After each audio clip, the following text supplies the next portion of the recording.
Welcome to McAlpine Stadium. We're the home of Marlboro County High School near Bennettsville, South Carolina, where tonight the Oceanside Land Sharks have traveled all the way down from Mount Pleasant, South Carolina, to face off against this undefeated 4A school in Marlboro County. And I'm Robert Brunson along with Chris Swisher here to bring you the game today. And Chris, what are the captains looking like out here on the field? Well, Robert, always good to hear you. Thanks for making the trip, and it was a trip. We're almost on the North Carolina border. Yeah. Well, we've got our quad group of Ben Britton, Vaughn Blue, Monroe Freeling, and Timmy Castine. Looking good in the all whites, the visitor whites, and as they shake hands, we've got number 77, Jakeem Quick. What a great name. We also have number 90, Dominique Gandy, and number 99, Trayvon Drayton. I don't have a 14 on their roster, but we see them meeting at the midfield on a beautiful stadium here, Robert, right on top of the big MC Bulldog. Maybe Dion can go down there and ask him who number 14 is, because he's one of their captains and we don't have him on our roster.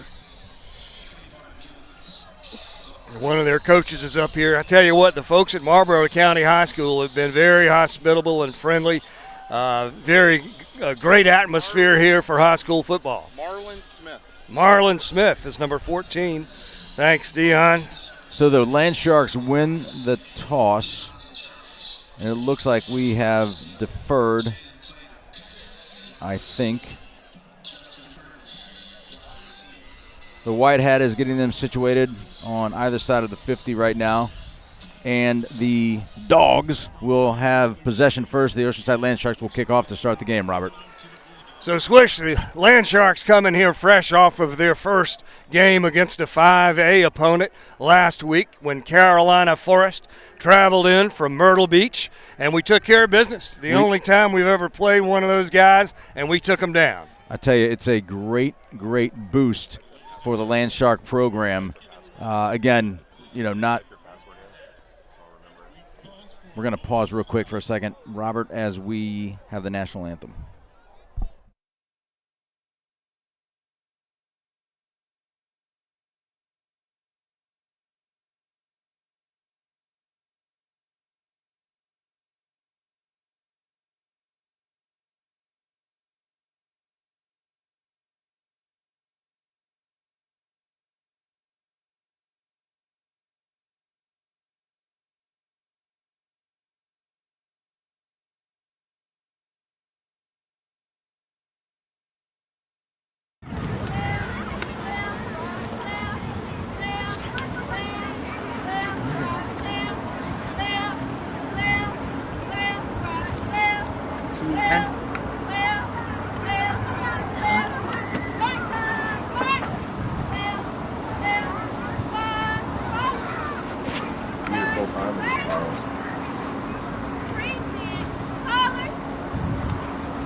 Oh, say, can you see by the dawn's early light what so proudly we hailed at the twilight's last gleaming,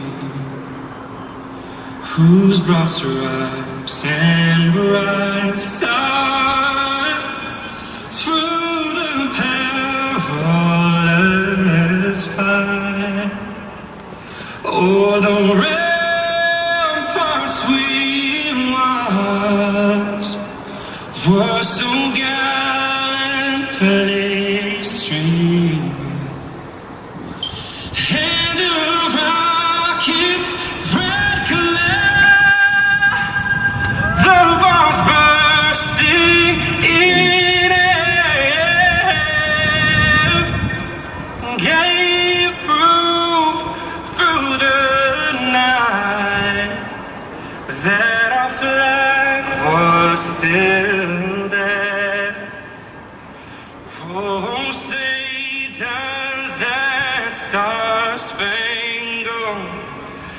banner yet wave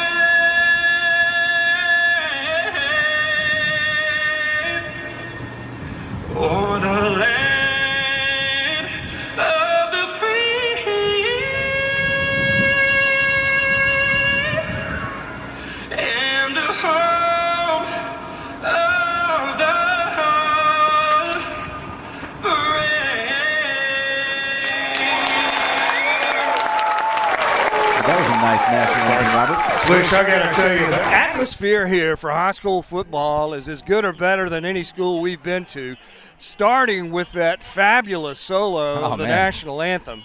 I actually enjoyed it. I mean, these guys, they have a marching band over there in the stands. They've got reserved seats for their best fans right here in the middle with very comfortable seats. They've got a drone out on the field, and I don't know what they're going to do with that thing. Well, I got to tell you, this is the ticket in Marlboro County tonight, and it kind of makes you wish you kind of had that back at home a little bit, right? Like everybody is shutting down and coming to this game tonight. And I'm going to come back and talk about something real quick that we just paused before the anthem. Is we started off with a 2A defending state champion and took care of business against Gray. Had an unbelievable game up in Florence against South Florence, a 4A, potentially state champion at the end of the year. And then our first 5A opponent we bring down to Charleston, and we have great first half. The second half was a little anemic, but we found a way to win, and that's what's really important. Now we go on the road almost 3 hours to a 3A. Great. I mean, it's a storied program. They had a state championship back in 98 and 01, granted a couple decades ago, but there's pride here. And what it's doing is we're building up to start the region play in a couple of weeks, hopefully healthy but really battle-tested. And earlier I said they were 4A. Apparently they're 3A as the Land Sharks run out onto the field, followed immediately by the Bulldogs in all black uniforms of Marlboro County. But the signs out front when you walk in the gates point to their state championships in 98 and 2001 when they were a 4A school, and that's what threw me off a little bit. They got fireworks in the end zone. My goodness, Mark Meyer is having a heart attack somewhere. Well, I tell you, those fireworks down at Johnson Haygood Stadium, I don't know who does those. It's not on behalf of the Land Sharks, but they sure are nice when it happens. Nobody would be that reckless. Well, I tell you, one of the other storylines here, Robert, is our head coach, young, fiery, tough head coach, Chad Wilkes. This is his backyard. He grew up in Cheraw, and he's played on this field plenty of times. And don't think that there's not a little extra juice running through his veins tonight. And, of course, before he came here, Coach Wilkes was at Lamar, and that's right down the road a little bit, single A school that last year he took to the state championship game. And, of course, we're hoping this year he'll do the same for the Sharks with a different result. Well, I know his mama, Donna, is in the stands tonight. His pops, Mitchell, is working the third shift, so he's not going to watch it, but he'll catch the broadcast afterwards.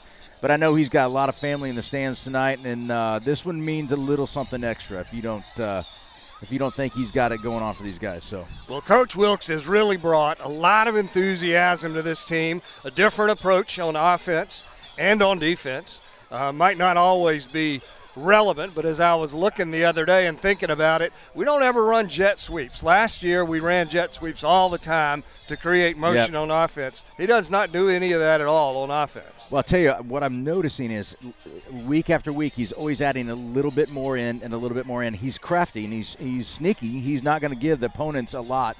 He's going to build and continue to build and expand on an offensive scheme over the course of the year. What I love about him, he's got that single A mentality. He does more with less. So when we need to have players maybe go both ways or players play in positions they've not done before, he's really, really good at finding the gaps and where we need to plug those, and I'm really excited to see how he does that tonight. Well, let's see where Jake Rook, our kickoff specialist, number 10, can plug this football, hopefully out of the end zone. Two guys are deep. One of them is Jalen Plato, number 3. The other one on the far side, I think, is number 4, but it's going to be short. Number 8, got to be tackled right away. Zach Hagedon, number 3, gets him at about the 29-yard line, and that's where the Bulldogs will take it over for their first drive of the day. I'll tell you what, it's a name that we're going to say a lot tonight, but I love that closing speed that Zach has, whether it's on a 3rd and short, 4th and long kickoff. He always is our go-to guy, and you can count on him to make a big tackle. Amari Rivers on the return there for Marlboro County as they trot out onto the field. They got a big, good-looking offensive line. Quarterback is is it 5 or 6? As 6. We've established, I can't tell the difference. Timon Bird. Yep, he's a good one. And he's in the shotgun. He's going to go with one running back with him in the backfield. 4 wideouts, 3 to the right side, 1 to the left. And Robert, we're already bringing Monroe Freeling in on the defensive line to start the series. Well, that probably means we think Marlboro County is going to try and establish the run, and sure enough, they try it, and number 78. Big Mike Jones. No, that's number 70. You're right, Mike Jones, the And Ben Britton. freshman, makes the tackle. I tell you, Mike Jones just turned 14 a few weeks back, and it's incredible to see him go from playing on that East Cooper Warhawks of our good friend Sean Belcher to starting on a varsity game in a big-time setting for a big-time school like Oceanside. He's got a great future with the Land Sharks.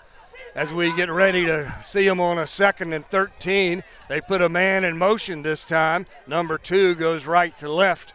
Quarterback getting ready for the call here. He's going to throw it. Wants to go quickly to the left side. Almost intercepted. Number 12, Jace Krafchick, there on the defense. Looks like he slapped it away but couldn't hang on to it. I'll tell you a couple of names that we're not going to hear tonight is Johnny Gunn. He is unfortunately under the weather and staying home. Johnny get well, but what we're seeing is Max Mormon has moved into the middle linebacker. I see Jace Krafchick, and even Cale Gilchrist is out at linebacker, and also C.J. Moskos was in as a defender. So here it was, Coach Wilkes having to make some changes based on some personnel issues. I'll tell you who else is out there, number 24, Vaughn Blue, in the safety position. So we got 2 of our offensive stars out there, although I think Monroe Freeling left the field. So we got a 3-man front now. They've got it 3rd down, 13 after that incompletion. Quarterback's going to keep it. Tries up the middle. It was a planned run all the way. We throw him down for another loss. And who tackled him?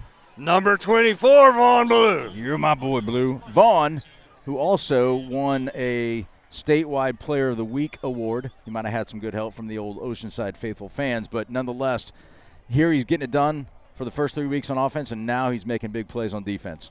So number 81 gets ready to punt this one away for the Dogs, and that's Christopher David, the man with 2 first names. Oh, I'm on the wrong team. No, I'm not. No. I'm on the right team.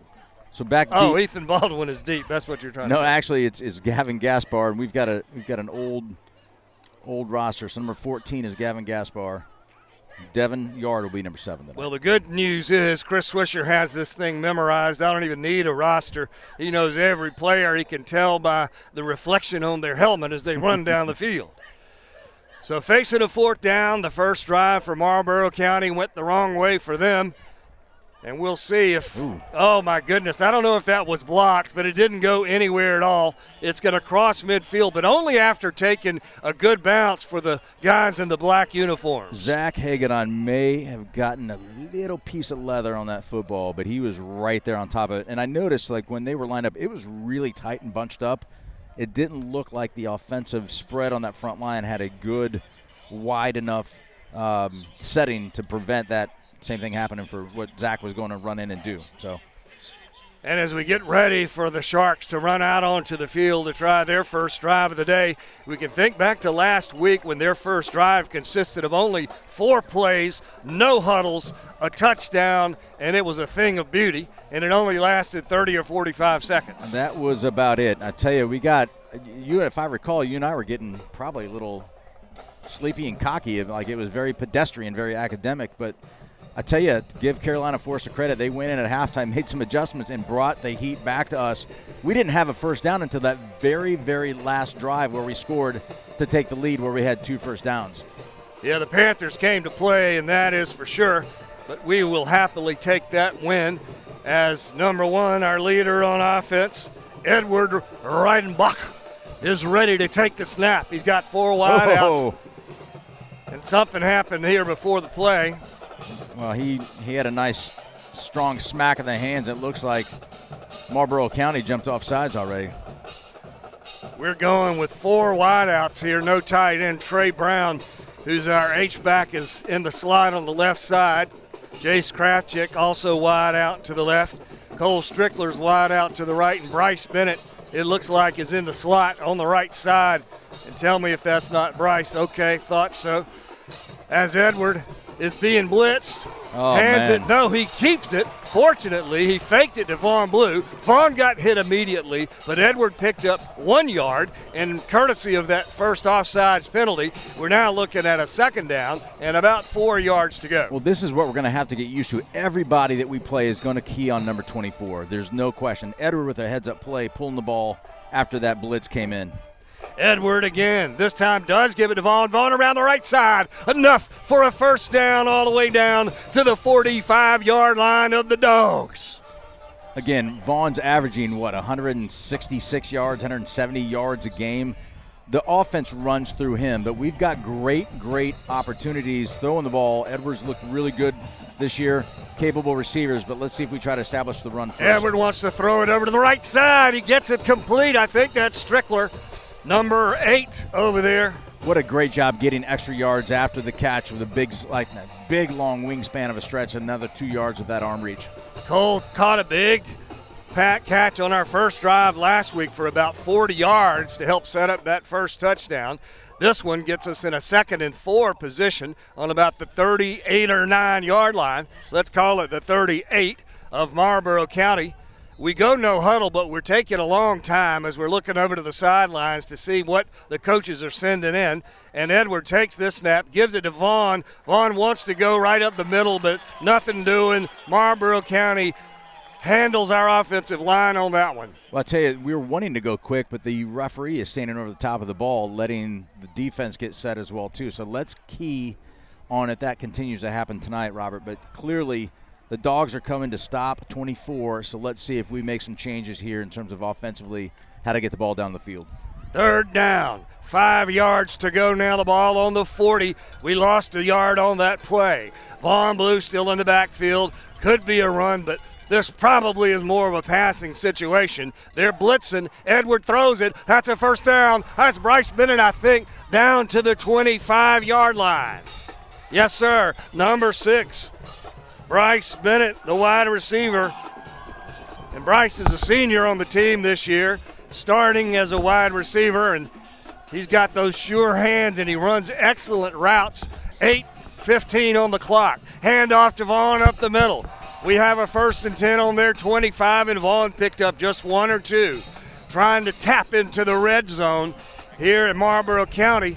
I don't know if you can hear their band in the background, but, man, it's nice to hear a high school band playing. And we've said it before, and I'll say it again. This is just a tremendous atmosphere for high school football. Robert, sorry, ducked out there. We're trying to make sure our sideline TVs for defense and offense are working. It's always something tricky with old huddle here, but I think we're good.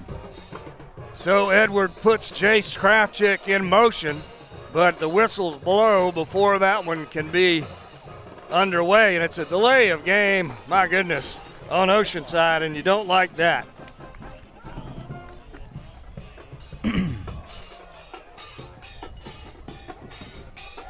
So that's going to march us back 5. The line of scrimmage now is going to be on the 29-yard line. 2nd down, about 15 to go. 7.5 minutes to go here, first quarter, no score. Jace again in motion. It's a fake to him. That was a screwy play. 2 guys were moving at the same time. That was not the way it was drawn up, I can tell you that. It was apparently going to be a short little swing pass to Vaughn Blue on the left side. Yeah, it looked like they're trying to get the defense to bite on the jet sweep, which you mentioned we don't do very often, and then it was a fake. Edward deep drop and was setting up the screen pass to Vaughn on the left there. It just didn't work out. Big 3rd down now on the 30. Vaughn Blue goes out of the backfield in motion, split out wide to the right. He can really catch it. Edwards looking at him, throws it downfield. Bryce Bennett again. He catches it. And he's got a first down. That was Cole Strickler. That big old body was flipping over. Cole and Bryce's numbers look an awful lot alike, but I got to say they don't. Well, I tell you, we're pretty high up tonight. I think the highest we've ever been, Robert. Are you sure that was Cole? Yeah. All right, everybody's affirming that. Handoff to Vaughn on a first down. Vaughn Blue dancing down inside the 5, finally rolls down to the 2-yard line. Now we've got a 1st and goal situation, or no, it's actually going to be a 2nd and about a foot, it looks like. Vaughn close to, but not enough for the first down. I gave him a couple more yards than the refs. They spotted it on the 3-yard line. 6:40 to go on the clock. Edward now has us with 2 tight ends and 2 running backs. He comes under center. Quarterback sneak. The big quarterback, number 1, probably has enough for a first down. He does. It's inside the 1-yard line. Well, we've seen that a couple times last week, and those were the ones that we were saying were pedestrian. He runs up, gets it, jams it into the end zone. But we've got our jumbo package here, so let's see if you do the same thing. Probably so, and sure enough, Edward leans over. I thought he leaned over that white line, and now the referee's hands go up.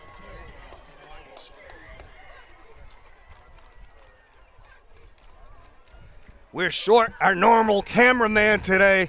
Tyler Kraftchick is loafing on Friday night. His dad's doing double duty, trying to film it and also operate the scoreboard and be our excellent producer and our third voice whenever we screw things up. Now we're going to try and kick for the extra point. Quinn Mahoney. No. I don't know what happened. I looked down at my roster and didn't see the play. Well, I think we had a bad snap. Edward called the fire call, which is everyone scramble and go do your job. We just could not get it together there. So the score is going to be 6-0.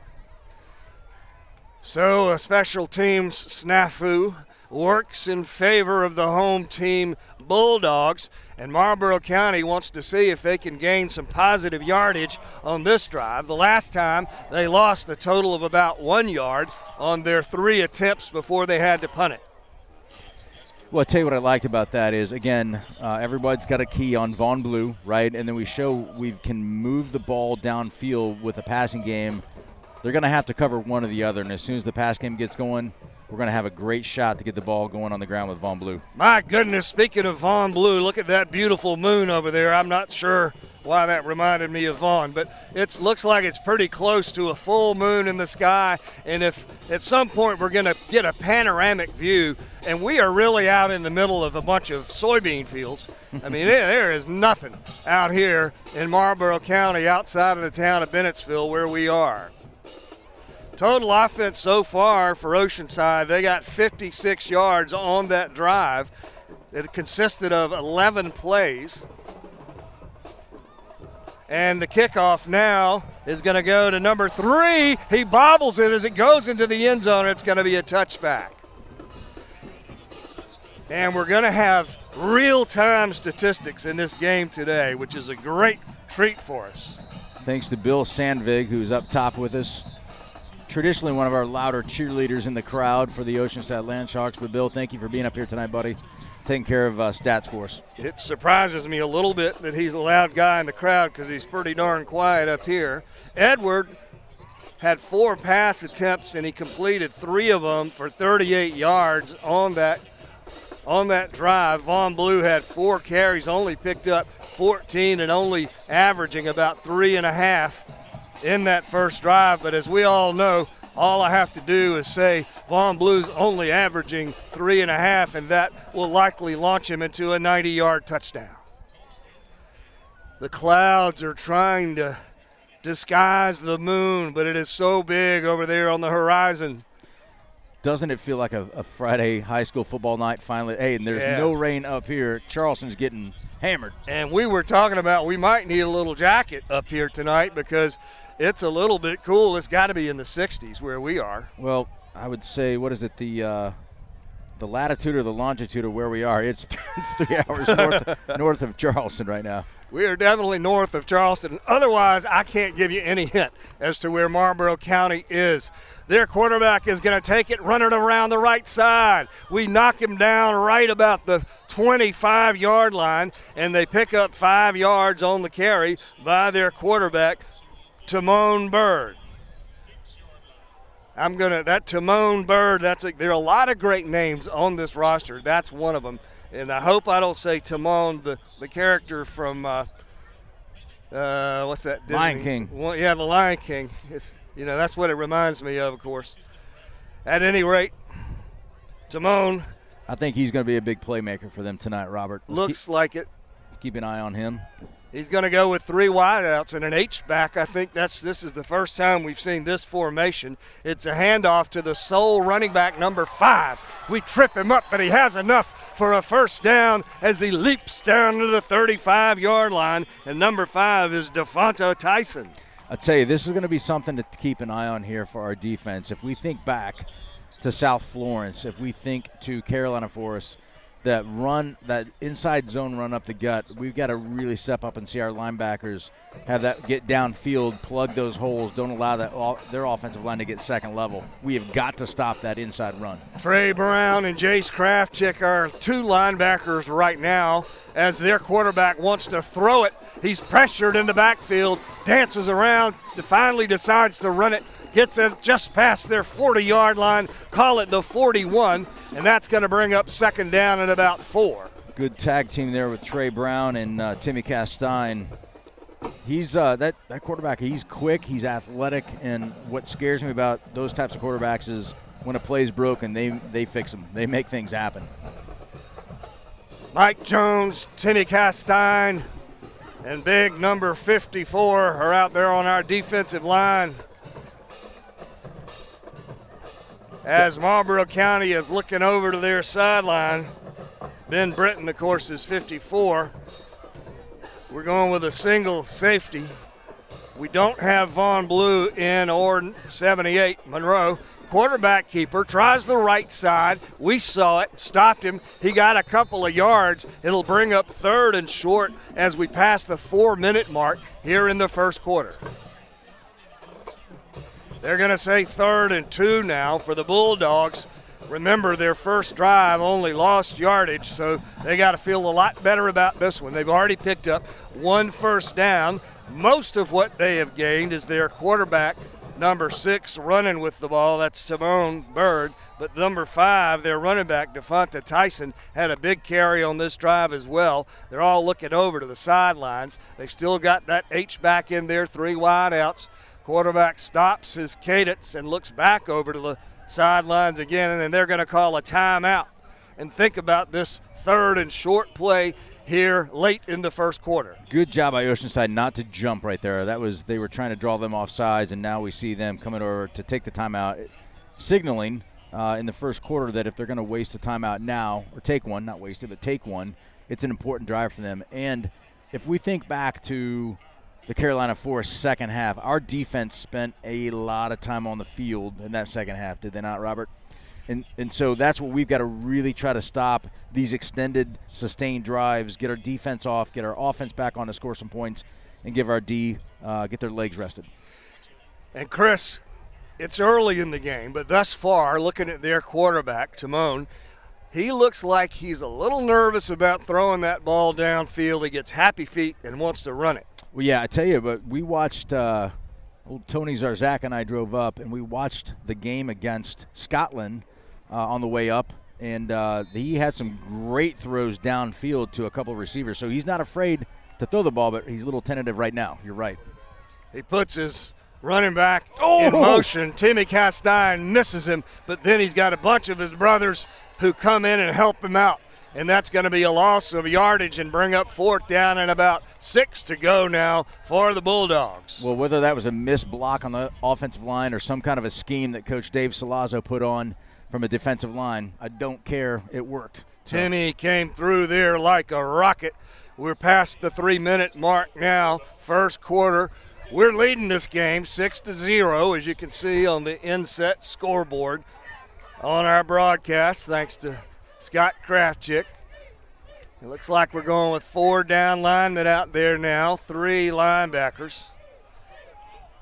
Oh, yeah, what am I saying? Well, they're punting, but we don't have anyone back deep. We don't have anybody back deep. That's confusing. It's a bad snap. Their punter's in trouble. He wants to throw it. Oh, my goodness, Ben Britton said, nope, I don't think you're going to throw that ball. Big Ben Britton. Oh, my gosh. That had to hurt. I mean, seriously, Ben left his feet to bring that guy down at the 15, and we're going to have some great offensive field position here to start this one. If we could replay in slow-mo that one, boy, that would be unbelievable.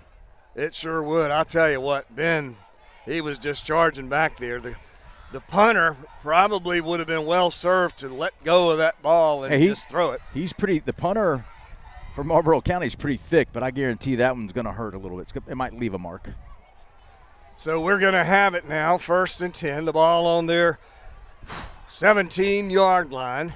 Edward Reidenbach, our quarterback, claps, gets it, gives it to Vaughn. Vaughn's going to try the middle. They bring him down. Maybe he got a yard. Might have been just a half a yard. Looks like he dropped the ball in there. The Marlboro County is saying they've got it, but our guys are saying not so fast. Yeah, Cole Strickler's saying that, but he's about 10 yards away, so I'm not giving him a lot of credibility. Now Edward says we got it. Vaughn does not put the ball on the ground very often.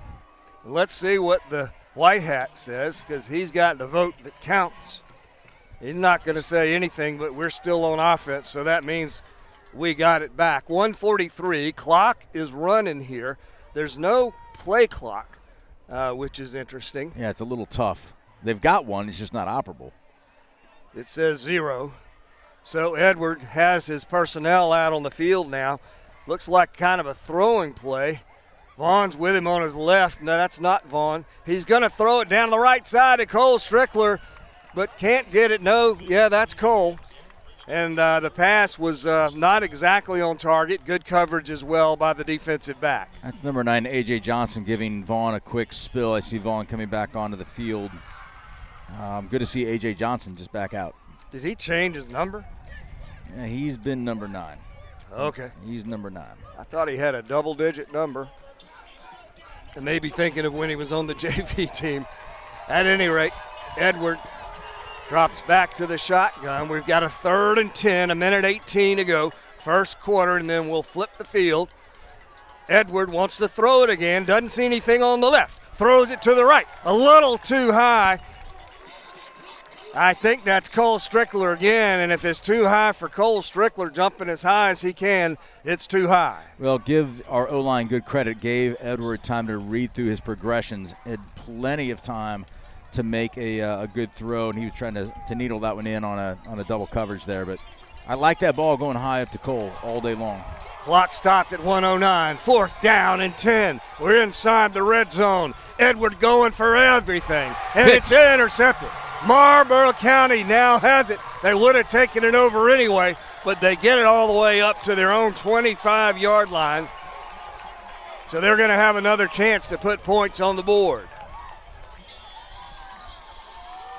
Number 8 on that interception, I believe, and that would be Amari Rivers. Well, they know that we're keying in on Cole right now, so they're double covering Cole, and that means if he's double covered, someone else has got to be open. So let's see if we can move the ball around the field a little bit here. We've got plenty of good receivers this year, and Edward can put it out there. He's thrown more in this game than I think in any game thus far this year.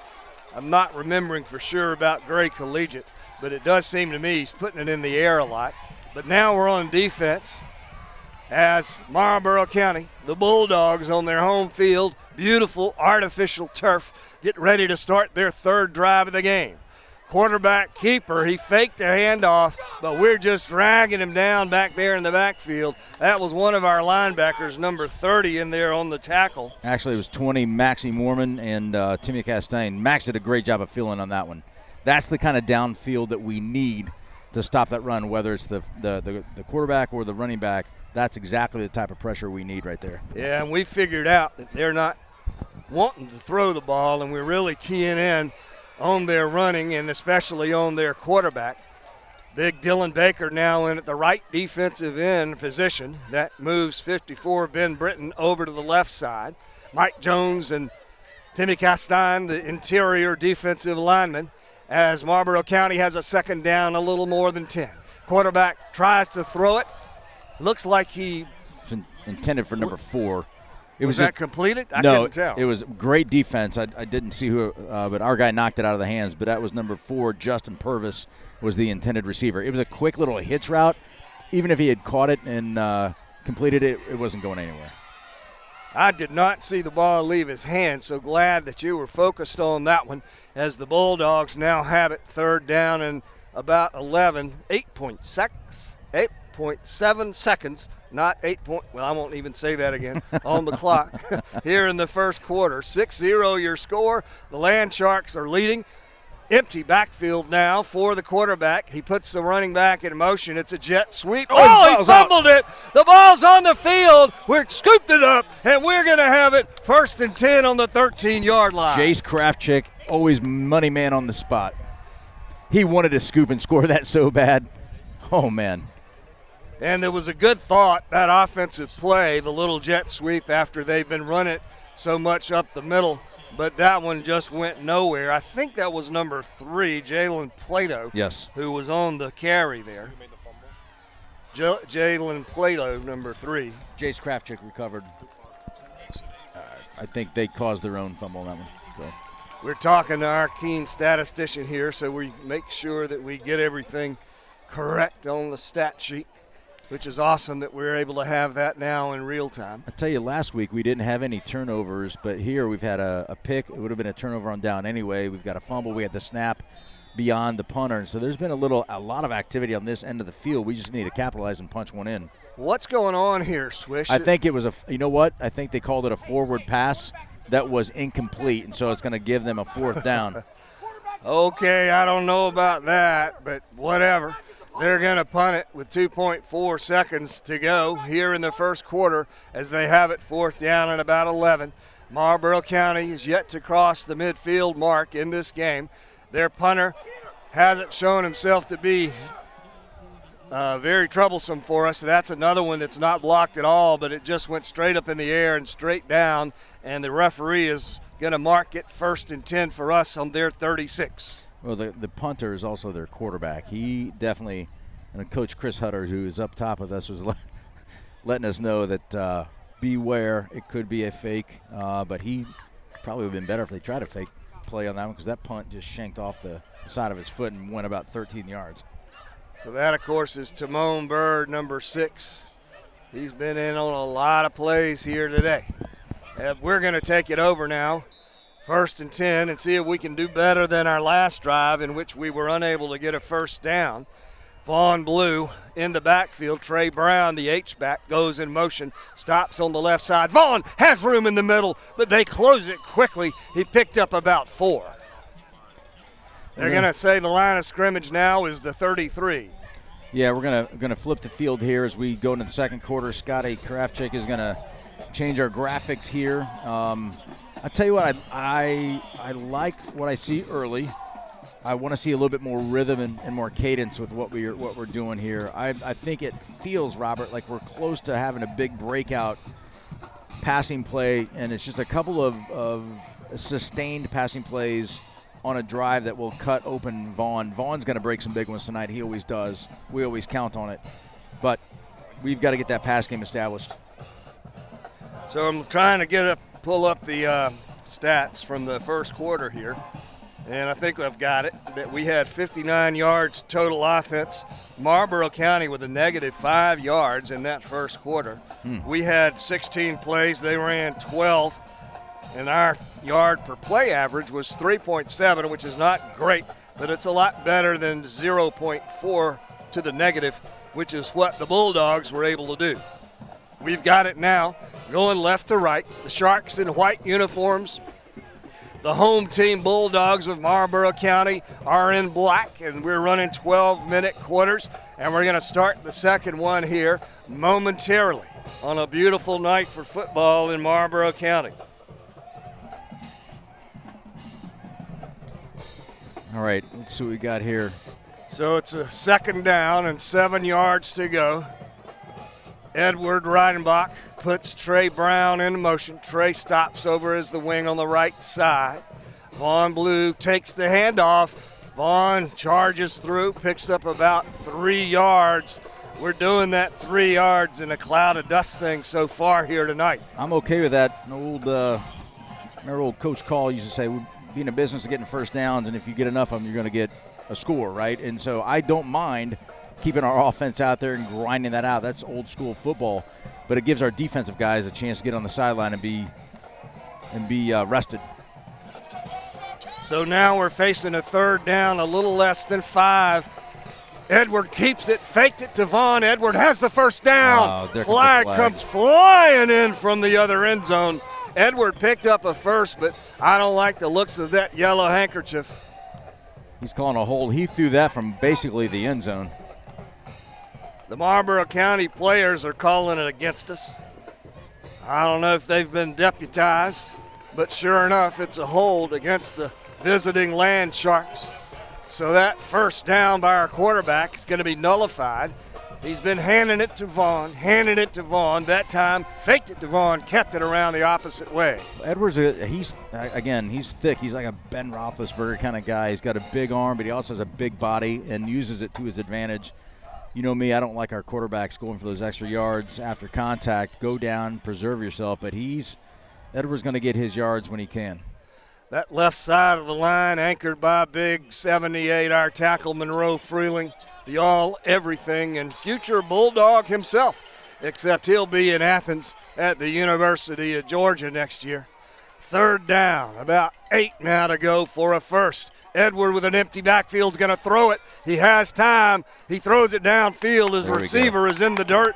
And is there a flag on the field? There is. Kravchik is clapping, but I don't see the flag. It's out there. All right, good enough. It's out there. That should offset that last penalty and give us a first down here, close to their 20-yard line, I would think. Maybe inside the 20. Got to give our ball boys and ball girls tonight some credit. There's Cole Hamilton. He's a little speedster. He's going to start at quarterback for his little youth team, I'm hearing. So he's got some good Land Shark mojo. And then also Peyton Mormon, sister of Max Mormon. I tell you, we should probably suit her up for some football. She's unbelievably athletic as well, too. So I always appreciate them doing their job for us in between plays here. So we're going to have it first and down. It's right on the 20. Was Jace the intended receiver on that play? I saw him on the ground, but I didn't see him get hit. So Edward has it. He's running all the way up the middle. Edward Reidenbach all the way down inside the 5-yard line. Boy, he was just kind of like sifting side to side to side. It was almost like he was drifting in where he could. And, man, what a great play. Designed quarterback draw run, which I like. I like the looks of that one. That was a nicely run play as Edward gives this one to Vaughn on the left side. Vaughn Blue, I think, is in the end zone. He's darn close. There he is. Yes, sirree. The striped shirts finally raise those hands towards the sky, and we're going to increase our lead to 12-0 with 10:44 to go, second quarter. Well, I know his little cousin Dominic Fazio is excited to watch Vaughn punch one in. He was telling me tonight he wants Vaughn to score as many touchdowns as he can. So, Dominic, he got his first one there for you, kid. I think Vaughn can score a lot of touchdowns. He has one here tonight. Edward Reidenbach got the first one on a quarterback sneak. They're going to go for 2 here. Again, we're going to have the split backfield, 2 tight ends. Edward probably going to go under center. Everybody standing up, looking around. What I don't like about it, I'm not sure what we're doing here, but it just kind of kills momentum and gives the defense time to set up and adjust to what we're going to do. I don't know why it took so long to get the ball here in play. The split backs are Vaughn Blue and Trey Brown. Edward faked it to Vaughn, throws it to Trey, and Trey Brown has the extra points. What a great play call. I've been dying for some play action, and here we go. I love it. I love it. I love it. I love it. That's old school. Yes, sirree, and Trey Brown is an offensive weapon on our team that we don't really use that much. We don't, but I'll tell you, Edward and Trey have grown up playing some football together here, especially over the last few years at Oceanside, and those guys have a trusted chemistry. And so Edward was really close to having that ball stripped away from him, but he stayed in pocket when he was rolling out. He stayed in form. Great strike to Trey, beautifully thrown ball, well caught, and then Trey with a great extension over the goal line. Great play. Yeah, he could have been pushed out of the end zone, and his extra effort is what made the difference. And now the Bulldogs are set to receive it. Land Sharks here in the second quarter with 10:44 to go, leading 14-0. Go ahead. It'd be interesting, Robert, to see if we ran that play for the 2 points just to get back to 14-0, or do we have a confidence issue on the special teams game? So I'm always a big fan of special teams. Lots of games can be won with field position or that extra point or the miss or the field goal. And Swish, you'll also recall we went for it on 4th down in their territory where we conceivably could have kicked a field goal, but it would have been a long one. Yep. This one, Jake kicks all the way out of the end zone.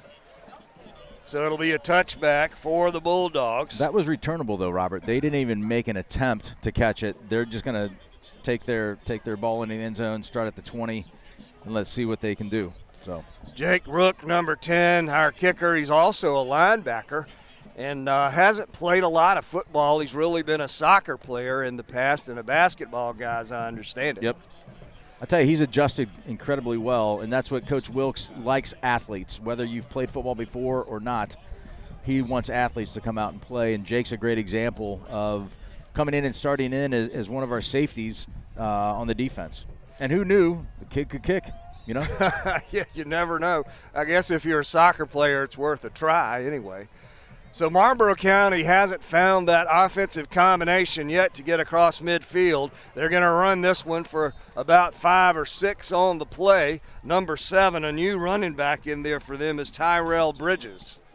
Number 7, Tyrell. Their quarterback, of course, is number 6, Timon Bird. Am I saying that right? I think it's Timon. Timon Bird. Timon. I knew I was going to do that. That's okay. No offense intended, of course. You can butcher my name anytime you feel like it. As the Bulldogs are looking now at a 2nd and a little less than 5. Handoff to the same guy, number 7, but we were waiting for him this time on the left side of our line. I see Timmy Castine at the bottom of that pile, along with that linebacker, number 30 again. That's 20. 20. Max Mormon.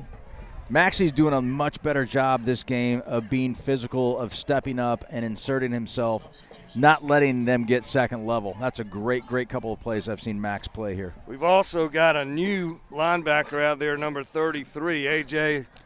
Zarzaka. Jake Rook out there as a linebacker. We got Zach Hagadon over here as the right corner. That's over there far on the left side is our other corner. Of course, he's going to drop back. Quarterback roll. No, it's a handoff. Ball's out. Ball's on the ground. People are diving. Timmy Castine says, we got it. He's happy. He's doing his happy dance. And sure enough, Dylan Baker, number 11, comes out there holding that ball up in the air. And he was also patting Ben Britton's back as well, so we're not sure which one of those guys actually maybe got on it first. Well, whoever it was, on the bottom of that pile, there were 3 land sharks and 1 dog, and that 1 dog was not going to get that ball back. So. Especially when Dylan and Ben are 2 of the white jerseys. I tell you, if you haven't stood next to them, they're big kids to begin with, but when they've got their pads on, man, it makes you feel like a little peewee when you walk by them. They're just huge kids. They look kind of like football players. I got to tell you, I love me some Ben Britton. What a great player! But I tell you what, he's a hell of a leader on this team. But he's actually he's a great kid. I don't want to call him a big softy, but my goodness, he's got a great attitude. He's also playing on the offensive line as we hand it to Vaughn Blue. Vaughn is going to go 10-5, dive to the corner. A flag comes in really late as Vaughn Blue gets into the end zone. So in all likelihood, that's going to be some kind of illegal block by us downfield. Monroe is out talking to one of the referees, trying to understand, or I don't know if he's pleading his case or if he's just clarifying something, but so I'm not sure if this is a spot of the foul penalty. It is, and they're marching it from about the 1-yard line. So it'll be a 15-yarder. That should get it out to about the 16. Yep, that's where it's going to be. 10 yards. Well, they just marked it off 15. I counted them. No? He started at the 1, ended up at the 16. No, you're right. He stopped short of that. All right, as usual, Kraftick is right. Brunson is wrong. That's a cliche these days. Vaughn has it, tries it around the right side, gets nothing really. They were waiting for him. He was over there on the side with number 78, and Scott says there's a hold on that play. I don't see the flag again, but yeah, now I do. And it's going to be against Marlboro County this time. I think it's I don't know. Must have been offsides.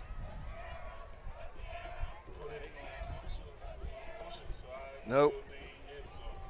Face mask, unintentional, I think, because they only went 5 yards with it. So now we're going to have it is it third down? First down. First and about 4. And Edward takes the snap, gives it to the running back, A.J. Johnson. A.J.'s met by 80% of the Marlboro County defense, and they push him backwards. So now it'll be second down and about 4 yards to go. These are some strange penalties. I'm sure Bill is having a fun time keeping track of all that. That's when it's really hard to do the stats.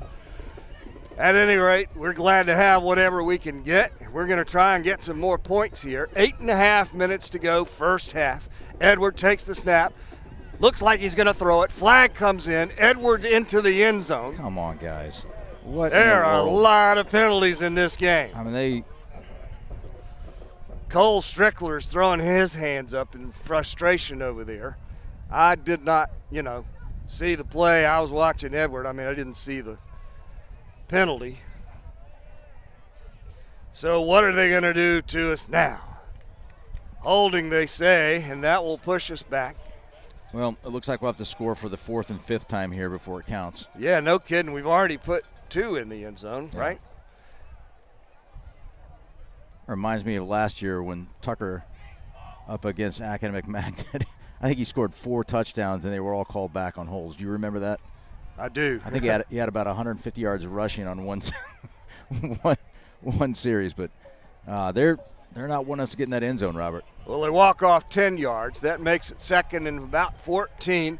Likely throwing situation. Vaughn leaves the backfield, goes into the right slot position. He's dangerous there. Edward looks like he's going to run it. Then he throws it into very dangerous territory. 2 black uniforms were there to greet the football before it could reach its intended target. Yeah, number 14, Marlon Smith, was right on that, man. It was just kind of a smidge behind it, but he had a good beat on that pass. I think that was Jace who was the intended target. He was in the slot on the left side. Cole Strickler out wide left. Bryce Bennett out wide to the right side. No, that's not Bryce. Not sure who that is. As Edward gets ready to go for it on 3rd and long, he throws it across the middle to Trey Brown, the tight end. There we go. Trey only picked up about 4. We needed a lot more than that. Yeah, if I'm going to throw the ball there, not being overly critical, but let's get it downfield a little bit there. That didn't move the chain a whole lot there for us. So now we're going to have a 4th down and not going to kick it. We're going to try again to convert this one. It's a little more than 10 yards. We're leading this game 14-0 as we visit Marlboro County. Vaughn Blue goes in motion. This time he's going to go all the way out to the left side beyond Cole Strickler. Edward looked at him. Now he looks the other way and runs it. Edward's got some room. Edward, the quarterback, knocks off somebody's helmet. It's his own. A flag comes flying in. It's going to be a targeting. Edward got hit right in the melon. And he got it down to about the 2-yard line. I don't know if that was enough for a first down. Of course, this penalty will change all that anyway. Edward dove for those extra yards. They're calling a hold on us. Another hold. Good gravy. On the – my goodness, how many holds is that on this drive? And how do they not call Edward's helmet popping off when a kid's helmet clearly hit his helmet? Well, I don't know, Swish. I thought he kind of dived forward for extra yardage there. I think when people do that, they're not really vulnerable. But we could argue that point. I'm going to challenge you and myself on that one. That's not good.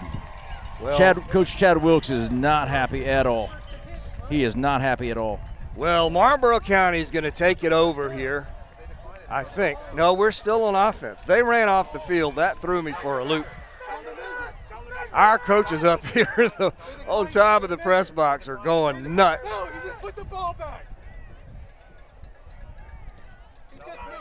Scott, tell us what's going on here, bud, because I'm confused. And you're yelling, so you know something. Okay, it looks like they declined it, but where the spot of the ball would be the first down, So the referees, if you see the ball is at the 2, it should be a first down. If you declined it, it would go back to the line of Yeah, scrimmage. but they're not measuring. If you see the first down is like in the 2.5. But this helps us, right? No, because We they're would have had saying- the ball still. Right. Well, you're right. Bad snap. Quarterback rolls out to the right side, throws it downfield, complete. Zach Hagedon on the tackle right after the catch. It's so far away I couldn't see who the receiver was. I got to tell you, I'm gonna bite my tongue here a little bit, but it just seems like a lack of control of what's going on the field. I think. right Well, now. we have it recorded. The referee picked up the ball and moved it back a foot after the play. Well, It was just a bad. K-Shad Staggers was the receiver on that play, and it's 2nd down and 4, and we're going to avoid the temptation to go after the refs here. 7-13, second quarter, another bad snap. oh my! He ran back into the end zone, then he ran it back out of the end zone and got about a little more than the line of scrimmage. That's going to get him in a short yardage situation in a 3rd down. Marlboro County was in the shadow of their own goalpost. And now they got to get about a yard in order to convert a first down. They've had bad snaps on 2 of their 3 plays. And the other one, they completed a pass, a short pass. So let's see what they can do here as the quarterback takes it, gives it. We're waiting on him. He didn't get that. He didn't. No way he should have gotten that first down. He was met right at the line of scrimmage, but I'm looking at the referee, the linesman across the field. They're gonna have to measure this one if they don't. They gave, They gave him a first down. Oh, my goodness. Oh, my goodness. So Marlboro County is getting some offense one way or another. Well, I tell you, we've had 2 trips into the red zone that we should have been into the goal line. We've scored 3 touchdowns on that drive, all of them called back, and then there were a couple others at least. There had to be 5 big penalties inside the 20-yard line. It'll be interesting to look at the video after the game. Marlboro County's quarterback rolls back under pressure, throws downfield, and completed.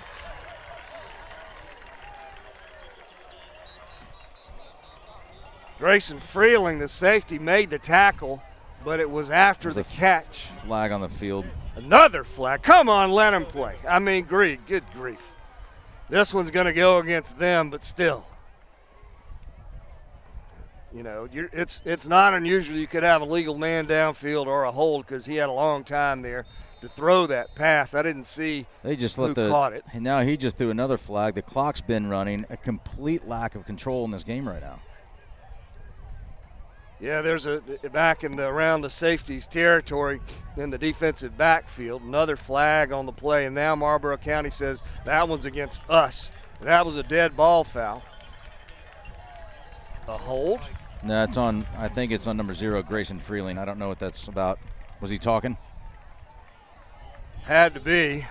Well, that's untimely and unfortunate. Dead ball foul, and that's going to come close to rescuing Marlboro County. I've sort of lost track. There have been so many penalties here just in the last 1 minute of this game, and I mean 1 minute real time, not game time. Yeah. It's 1st and 5 is what we wind up with. Marlboro County has the ball inside their own 20 at about the 18. Timon Bird, the quarterback, number 6, is back there with number 7, Tyrell Bridges. They got 3 bunched up on the left side receivers. Another bad snap. Bridges takes the handoff. Number 7 rumbles forward, has a first down as he crosses the 25 up to the 27 or 8-yard line. Actually, it's number 17. They're running a bunch of guys in and out, so we've seen 4 running backs already tonight. That's Marty Simmons. Marte. Yep. Simmons, but that's 17. Marlon Smith is 14. You're right. There we go. Marte Simmons. Okay. They're doing a good job of fresh legging the running backs for sure. So now it's a 1st and 10. The ball on the 28-yard line. Quarterback hands it again to 17. He's Great hit job, Trey. right at the line of scrimmage by number 4, Trey Brown, from his linebacker position. Again, much better play from our linebackers right now. You got a sense that they probably worked on a lot of this past week. But good to see Trey fill downfield very quickly. Yeah, it's hard to say how Marlboro County's offense compares to Carolina force, but our defense sure does look a lot better against the run in this game. They're shuffling in a lot of running backs, but not one of them has really distinguished himself in this game. Yeah, you're right. That's a good point. 3 wideouts to the right now. 17's coming out. They're all milling around, so I guess there's a timeout on the field. I don't know what's zero going on. rhythm to this game in the second the back half of the second quarter. It's just been really odd. Yeah, there's no play clock for us to look at, which is frustrating. The play clock. The time on the game right now is crossing the 5-minute mark, second quarter. We're up 14-0, 2nd and 10. Quarterback Timon throws an incomplete pass at the feet of Trey Brown, intended for number 21. Quarterbacks went in a late hit calling Ben Britton, but that was not a late hit. Ben just had a good beat on him and met him as soon as the ball released his hand. Corian Gregg, the intended receiver, as Bridges comes back out as their running back on this play.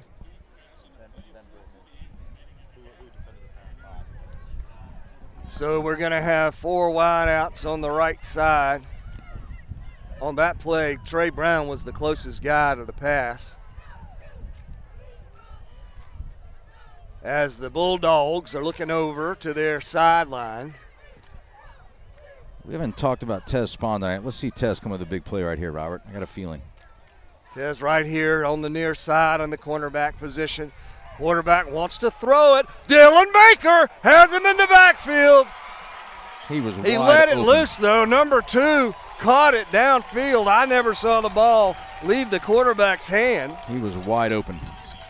Kayshad Staggers was the receiver there.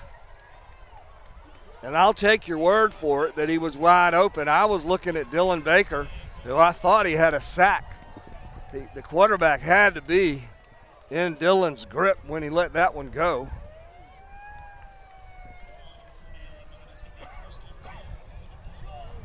Bird, the quarterback, looking over to the sideline along with his teammates. Then they all look at their wristbands to see what the play is being signaled from the sidelines.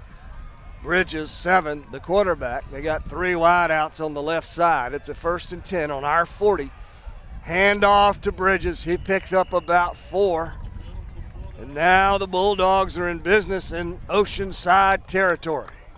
Let's keep an eye on these handoffs. The mesh point from the quarterback to all of these different running backs are little. They don't seem as solid. That ball was close to popping out. I know it's hard to see from up here, but with binoculars, it was close. So we continue to get good pressure at the point of attack. Let's see if we can get this ball loose here. Those shotgun snaps have been an adventure as well for Marlboro County. This one a little low.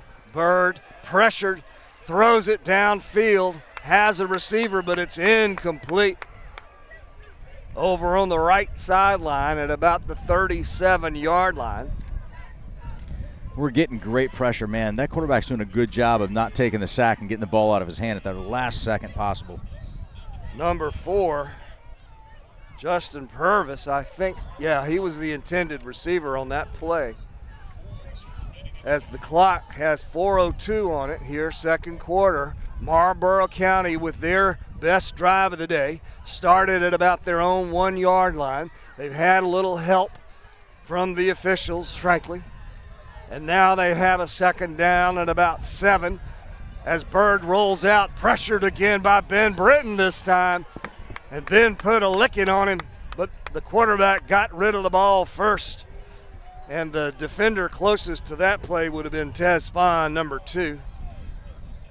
I tell you, there's something going on down there, a bunch of first responders. A lot of blue and red lights and sirens in the backfield there. I tell you, Ben has a beat on this quarterback, and it's not going to be. He's going to get a big sack here. You just feel it. He's just a half a second short.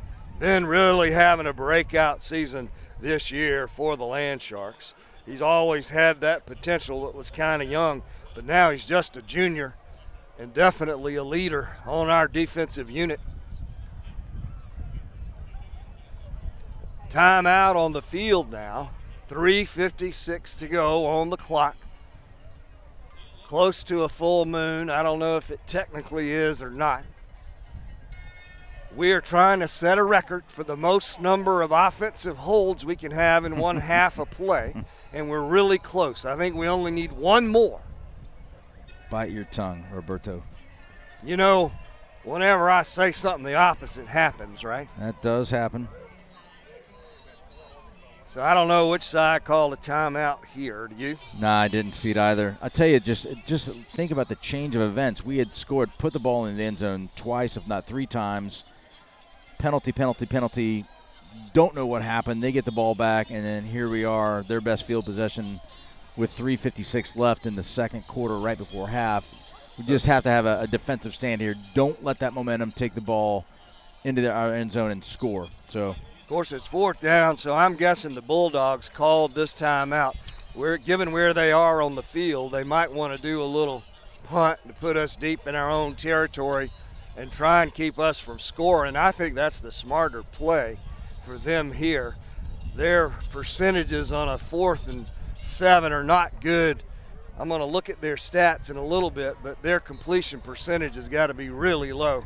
There have been a lot of incomplete passes in this game. At any rate, Bird, the quarterback, takes it, hands it off to number 7, and he meets up with Timmy Castine, and Timmy threw him down right at the line of scrimmage. first little bit of misdirection there is almost kind of like a some kind of a cross buck or something. They tried to go left and then try to sneak it right, and Timmy was right there to answer the call. Marty Simmons, the running back on that play, and that was a, I don't know, curious call on 4th and 9. I was expecting to go to the air, frankly, but we'll take it. So we will take it, and 3:51 is plenty of time for our offense. We can go really fast. Frankly, we haven't been going very fast tonight. We've been no huddle, but looking over to the sidelines and taking a lot of time between plays like we're doing right now. Vaughn Blue in the backfield to the left of Then we got a flag on the quarterback. field. And a flag goes down. Yeah. Scott's going to tell us. I believe they have 12 men on the field. They being the enemy. Enemy. All right, gotcha. That'd be Marlboro County. The guys in black. Sharks are wearing all white uniforms today with black helmets and blue numbers. They are all trying to count the number of players, and they don't see the guy that was on the field. All right, there we go. They made the right call. I tell you, in all that confusion on our end, we had 12 guys on the field, frankly. Dylan Baker was running off, and they didn't catch that. So I know these guys it's not a fun job. I couldn't pay me enough money to get out and try to be a referee. So now Edward has us up with a 1st and 5, the ball on our 44. He gives it to Vaughn. He's trying to go around the right side. Vaughn Blue got room, dives across the 50, has the first down all the way close to their 45. Robert, who's number 12 for Marlboro? He had a great tackle there, Najib. just a shoestringer. That's Najib. Unisa. Take your time with that one. I know, that one's tough. Great play, though. Another first down. Vaughn has it, has room on the left side. Vaughn Blue first down. There we go, a flag. And there's that flag. We got it down to their 35, but this is really not a lot of fun, frankly, with a flag on every other play. Literally. And last week, the referees did such a great job. That was just a beautifully called game. They let everybody play. Neither side penalized a lot. This time, they're very strict. There's your holding, Robert. You jinxed it. And that's got to set a record of some kind. I know That's 5 or 6 of them. Our coaches up here are losing their minds, and rightfully so. Now, are they actual holds? I don't know. Maybe. But listen, there's no way that we're committing that amount of holding penalties. They're all looking over to the sideline. Our center, of course, is number 56, Eddie Portelis. On the right side, we've got 68, Owen Millard. And Ben Britton playing both ways as our right tackle. And they're the guys making these holes for Vaughn Blue. A fake to Vaughn, a quick pass aimed for Bryce Bennett. He falls down, but it's completed at their 45-yard line. So with the penalty and that completion, it's now second down at about 8. 3 minutes to go, first half. Quickly, we're back up to the line. Hand it to Vaughn. Vaughn's hitting the backfield. Gets back to the line of scrimmage, maybe. Now it's a third down and 8 or 9. Looks like they aren't going to race back up to the line here as Edward looks over to the sidelines. I'll tell you that I think it was almost the fact that we went so quickly that time that the defense wasn't ready and set, and it almost aided that number 17 to make the tackle on Vaughn. He wasn't where he needed to be, and he was in the right spot to catch Vaughn. We're still looking over to see what our coaches are going to call here. Our coach, Chad Wilkes, played defense. We're going to take a timeout. There we go. He has always coached offense mostly. First time out of the half for us. It's 2:13 on the clock. We've got plenty of time. We've got a couple of timeouts left to punch a score in here. But, man, I tell you, just absolutely zero rhythm to this second quarter at all. Yeah, there have just been so many penalties and timeouts and pauses for cogitation. Well, I mean, listen, again, we sit up here in the cheap seats, and, of course, we're Oceanside guys, and so we always think that all the penalties are going against us. It would be interesting when we get the huddle film loaded up on the ride home for 3 hours to see just how many of those were actually holds or what the situation is. And listen, if it is, then we got to get that stuff corrected because it's killing us. But I can't believe that it's that much. So now we're looking at a third down and about 9. We have converted half of our third down attempts thus far today. This is kind of a long and challenging one. We've got Trey Brown in there at the H-back. Then we move Vaughn Blue over to the right side slot position. He's looked at by the quarterback. Then Edward looks the other way. He has a man downfield. Diving. Caught. Beautiful. Jace Kravchik, number 12, with another spectacular catch. Holy cow. Jace had one just like that. Was it last week? 2 weeks ago. 2 weeks ago. Good grief. Looked like the same thing again, but we're quickly back to the line. Vaughn takes the handoff. 17, though, meets him quickly at the line of scrimmage. That's Marty Simmons on the tackle. Marte. He's a player. I tell you what, man, Jace laid out. If there was somebody that had that on film, it was spectacular. Whew, that was a beauty. If there's any way we can get that one replayed maybe at halftime, that'd be cool. Anyway, it's second down now and about 8. Quick throw over to the left side, kind of a bubble screen over there, but nothing happening. They're going to say Jace's knee touched the ground when he went down to get the ball. It was thrown a little low.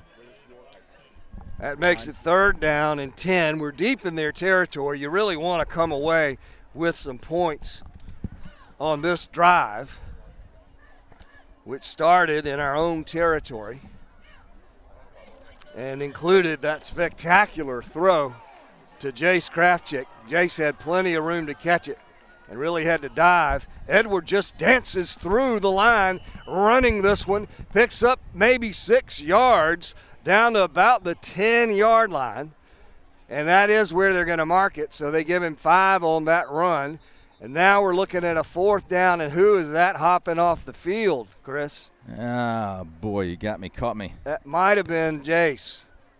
Edwards. Was it Edward? That's not good. Yeah, if our Edward. Quarterback just jogged off on 1 foot. Yeah, I can't really see, but I know Edward's got those white leggings on, and that's him. Yeah, that's Jace wears those tall white socks. That's why I thought it might be him. So does Cole Strickler. It's kind of hard. So in for Edward now is number 7, Devin Yard. So Devin Yard seeing his first action of the season. He had a couple plays earlier, but Vaughn goes over to the slot on the right side. It's a bad snap. Unfair for Devin. He just has to fall on it. And that was a fourth down, so now Marlboro County will get it back with 15 seconds to go on their own 28-yard line. Yeah, I don't like this at all. Again, I'm going to go back to, and I want to get off of it, but that series where we scored, penalty, march it down, and then here we've got a great spectacular throw and play by Edward and Jace. We're knocking on the door, and then all of a sudden it just falls apart. We should be with 2 more scores, if not a third. Yeah, and I was going to say we're doing kind of a lot of belly aching to be up 14-0. We're shutting out the Bulldogs here in their own stadium. And we're having all kinds of adventures up here, it's belly aching a little bit, but it's just more about execution and us like doing the right things, which we're doing, but we're just not being rewarded for that. And again, are they hold? I don't know. Yeah. It's frustrating for these kids. Well, it's frustrating, and you hope it's not their fault, but that's an awful lot of holding penalties. Yeah. Somebody's going to have to figure it out. Marlboro County wants to throw it, pressured. He does toss it downfield to nobody. Ben Britton on his tail again. Ben is going to be one tired fella. He's about ready for some halftime rest. We got 8.8 seconds to go here in the first half. Land Sharks, of course, up 14-0. And Marlboro County acting like they want to see what they can do here. Super prevent defense. I mean, we're 40 yards deep, which I don't. Max Mormon, Yep. Jace Kraftchick, and somebody else are out there deep. I can't tell who that third one is. Is that Cole Strickler? I think it is. It is. So 3 deep safeties, and the quarterback throws a little screen pass, bubble screen to the left side. 16 has it. We tackle him. He gets a first down. They stop the clock with 1.8 seconds. Looking for a flag, and I don't see one. Well, of course not. So now Marlboro County is going to get one more chance to throw it way downfield. We have no problem giving them that little gainer and that first down. Clock just ran out. They let it go. I don't think they had. Did they have it? They had one timeout left. I don't know why they didn't take the timeout and take a shot downfield. Yeah, I thought for sure that's what they were setting up with that play.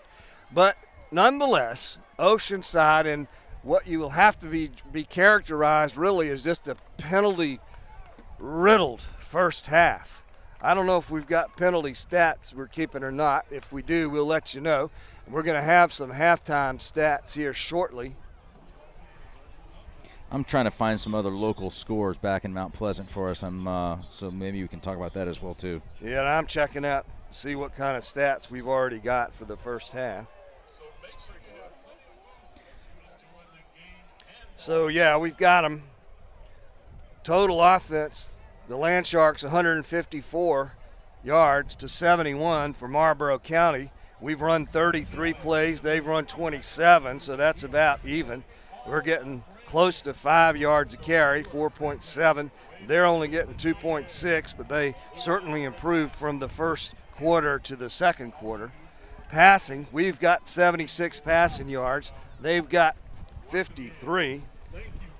We are 7 for 13 in our pass attempts. They're 3 for 10, and that's really hurting them, their inability to throw the football. If they could throw it, this would be a different ball game, and I don't know if it's their quarterback is just not as accurate or if his receivers are not running the right routes, or maybe our defenders are doing a heck of a job, but that's what the end result is. Rushing yards, we've got 76. We've attempted 20, averaging 3.9. They only have 18 yards on the ground, and that's on 17 attempts for a 1.1 average. So the Land Sharks have really rejuvenated their run defense from last week to this. Now here's the penalty statistics. We've got 5 for 45, and I think that might be low. It's low, yeah. We missed a couple, which is not hard to do here. It's really, those penalties sometimes are really hard to keep track of. And what I've got says they have 4 for 40, but I think we probably have more like 8 penalties, maybe even 10. 1 turnover for each team. We lost a fumble, and we threw an interception. Yep, that was on that fourth and 10 at that far corner of the field. Again, we've been in the red zone twice and come up empty a couple times. Vaughn Blue, 12 attempts for 62 yards. He's averaging 5.2. Edward, who hopped off the field on one leg late in the second quarter, also did a lot of running, and he was 6 rushes for 33 yards, averaging 5.5. Devin Yard got out there for just one play. It was a long 4th down, and he had the ball go over his head. So that one doesn't count in my book.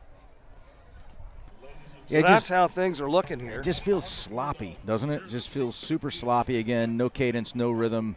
Maybe we'll, since Wiley McCall joined us up on the top of the booth, maybe we'll get some good mojo, some good magic here. The Wiley factor is always important.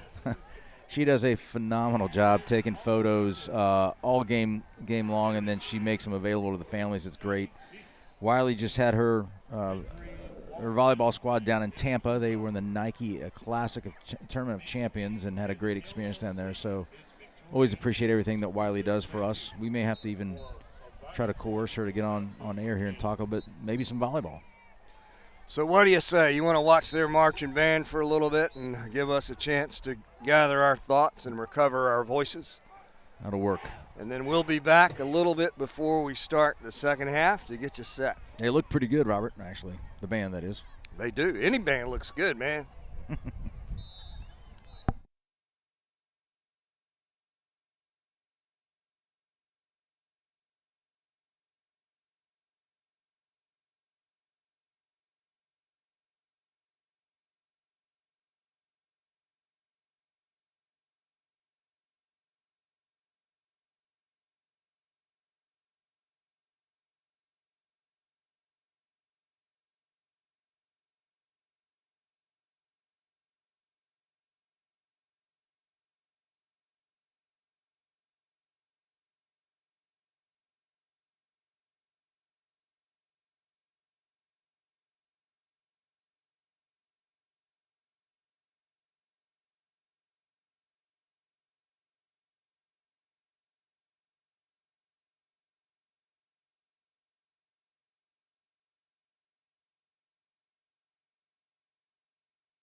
One heck of a halftime show by the Marlboro County band.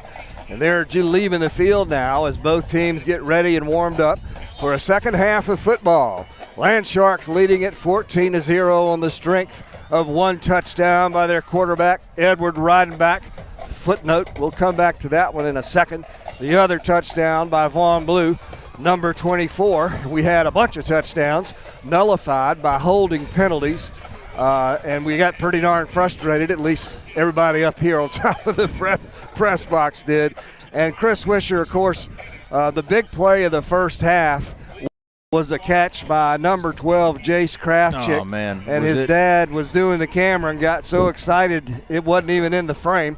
But here's the good news. We got a replay. So let's take a look now. Yeah, let's start from the line of scrimmage. Jace is over here on the left side. He breaks past his man after getting a lot of contact and just stretches out. That defensive back slowed him off coming off of the line, and I think Edwards' pass may have been expecting Jace to get loose a little faster, but Jace made up for that by just stretching out, sacrificing his body and thrilling everybody in the stadium, and that's the second time he's done that. The other big news from the first half, though, is not so good, and that is that our quarterback, Edward Reidenbach, who has been so good for us this year, throwing it and running it, is out of the game with an ankle injury. So yeah, his dad, Rhett, just texted up to the press box here. He's got an ankle sprain. You can tell he's pretty visibly upset. He's such an emotional leader. And even though when he was gimping around on his ankle in the end zone there, Edward made sure that he hit every one of his teammates on the shoulder pads or on the backside and said, all right, let's go finish what we started here. So tell us a little bit about Devin Yard. Yeah, Devin's a great kid. He's a transfer from Wando, where he was the starting quarterback last year. He's a senior, and he's had limited snaps. I tell you, his visit to Oceanside has been rife with some challenges, though. Early in the spring, he had a foot injury. He had something called the Liz Frank.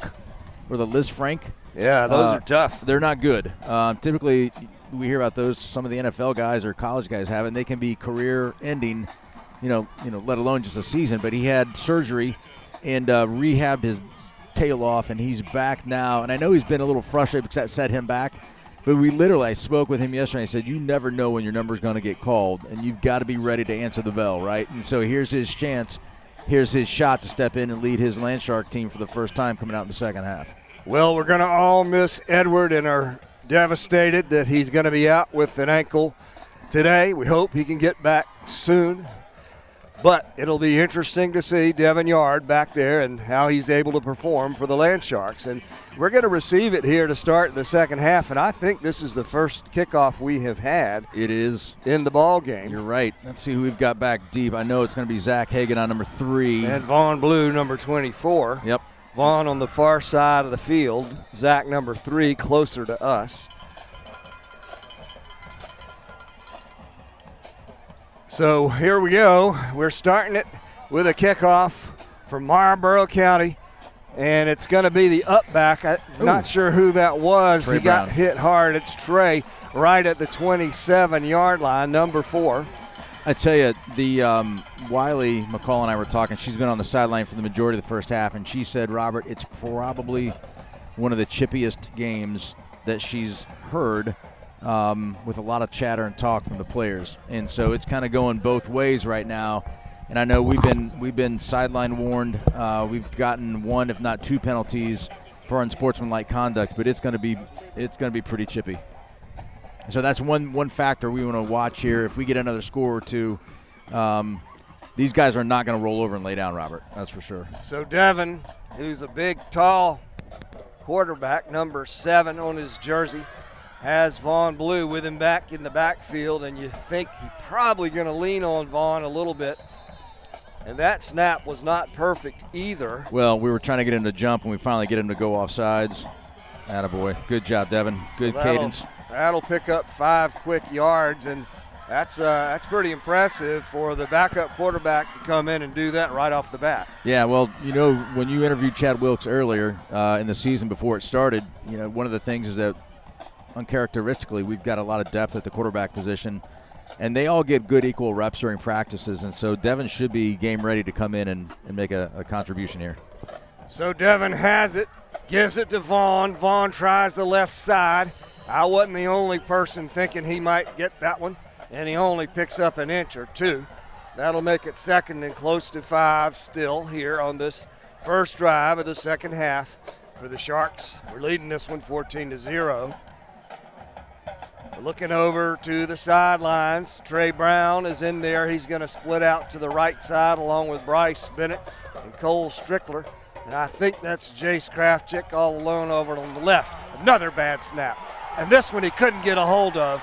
Marlboro County's got it, and they're going to scoop and score. No, the referee said they're down on the 5-yard line. I'm not sure why. Well, I guess their knees were down, and they had possession of the ball there. So Devin, unfortunately, has had 3 snaps, and 2 of them have gone over his head. That one was a pretty good snap. Well, yeah. I didn't actually see it. So. Yeah, that one.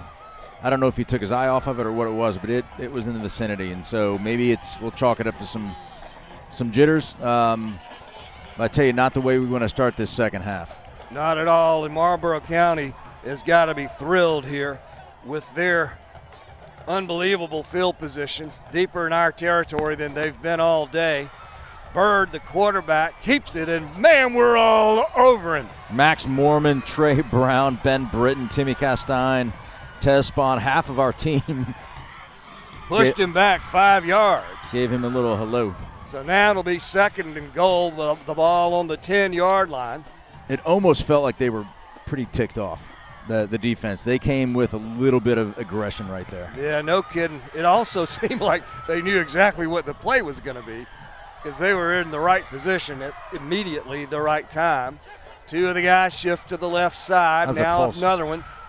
Quarterback, Bird, keeps it on the left side. He got a couple of yards, but then we bring him down. Dylan Baker involved in that along with Jace Krafchick. Dylan in there at the right end position right now. Mike Jones, number 70, the 14-year-old freshman, is out there. Timmy Castine, of course. And Ben Britton, I don't see Ben, but I imagine he is out there as the left defensive end. No, Dylan's over on the left now.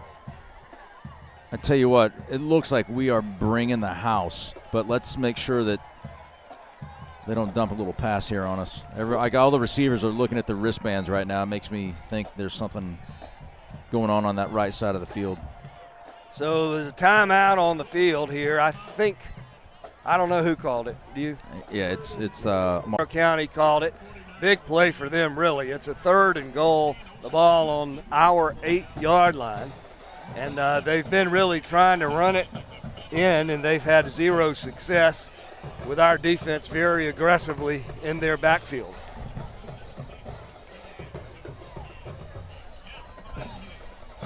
You really got to be impressed with the Land Sharks defense in this ball game, Swish. Man, they've not given up a whole lot. We had right before the half, they had a couple of big pass plays downfield, but our D-line pressure and our linebacking play tonight's been spectacular.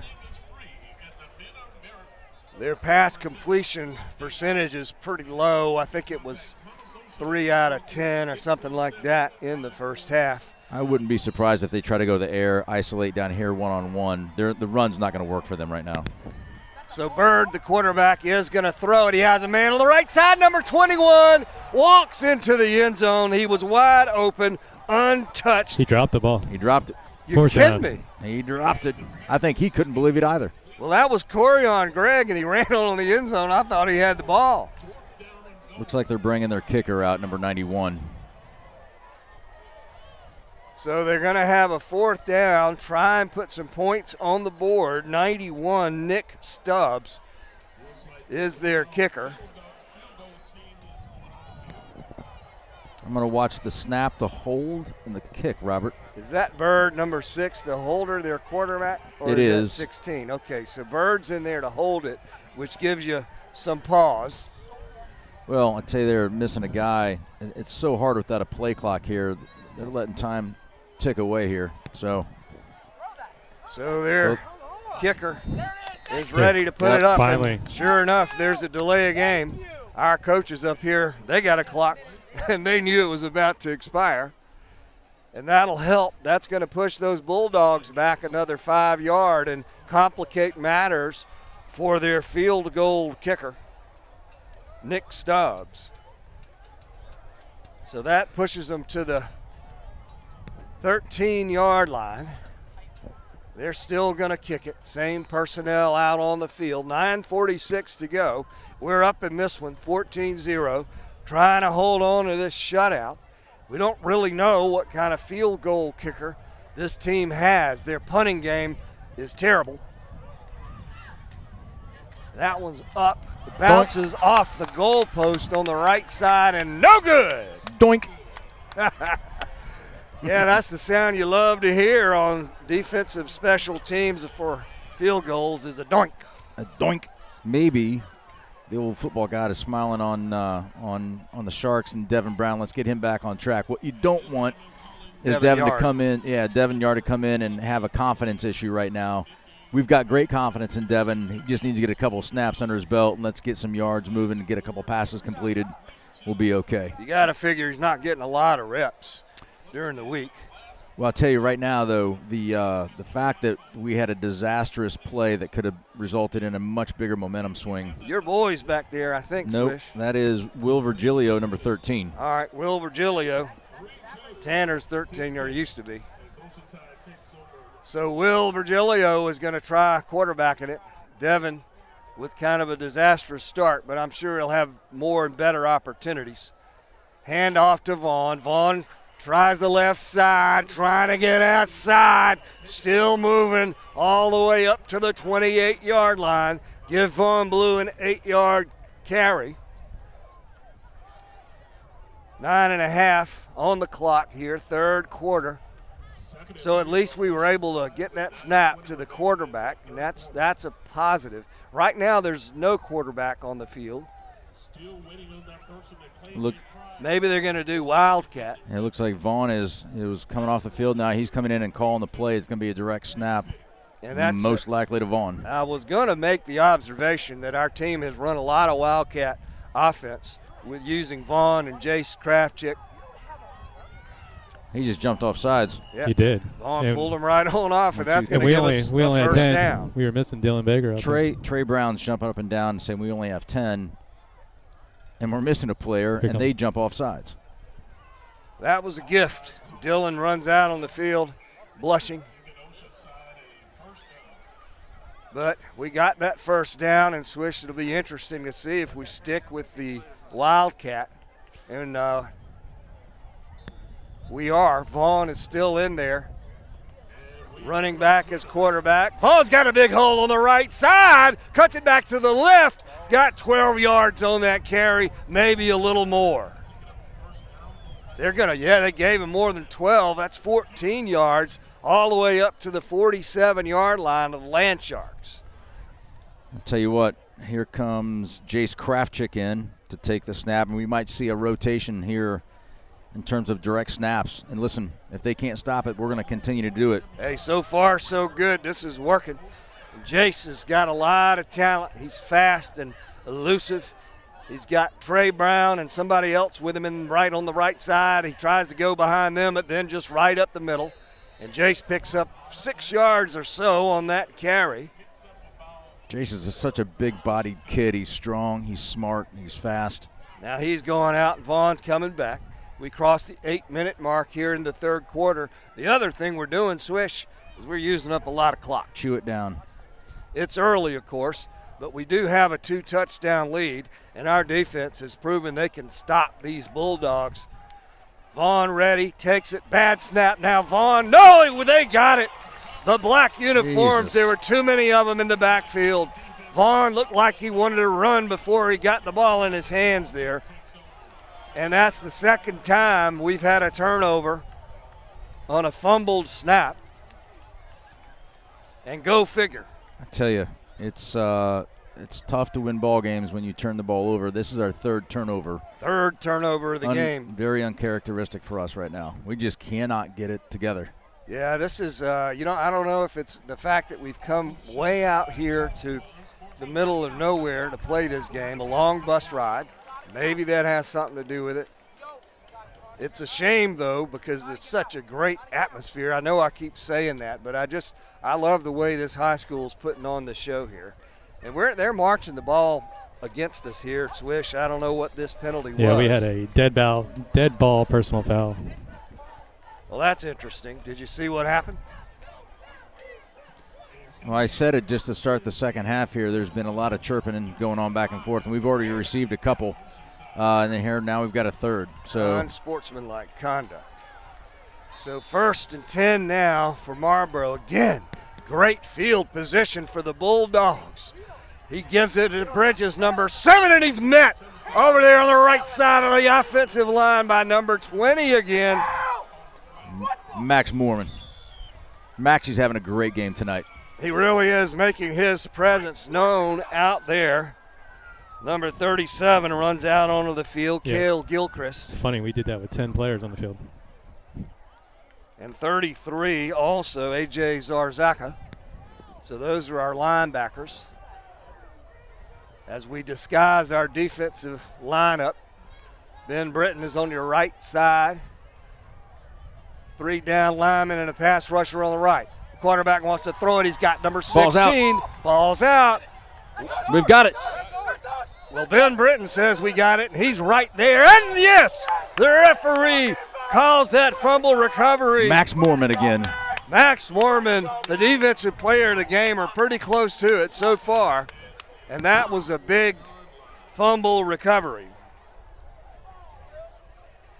So now the Sharks, after giving a wrapped present to Marlboro County, is happy to receive one in exchange. Let's see what we come back with here, whether we put a quarterback on the field or not.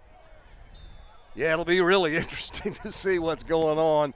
Coach Chad Wilkes has got his challenges on offense in this game, and it looks like they're going with Vaughn Blue now. Well, I see number 13, Will Virgilio, out in the huddle as well, too. So all right, there he is. I don't know if a timeout was called or if there's a conference of the referees at this point. Yeah, it was a referee timeout. But I don't know what the referees are doing. They're just kind of standing there. I hope they're not debating whether that was a No, catch and fumble. Well, I certainly had that question, whether that was a catch or not. But there's no way to know that without looking at a slow motion replay. So unless one of those referees has got a video camera on him, I don't know what conversation would help. I see one of the Marlboro coaches is out on the field trying to get their attention, but they're not giving him any time of day right now. So not sure what's happening, but looks like the Land Sharks will retain possession of the ball.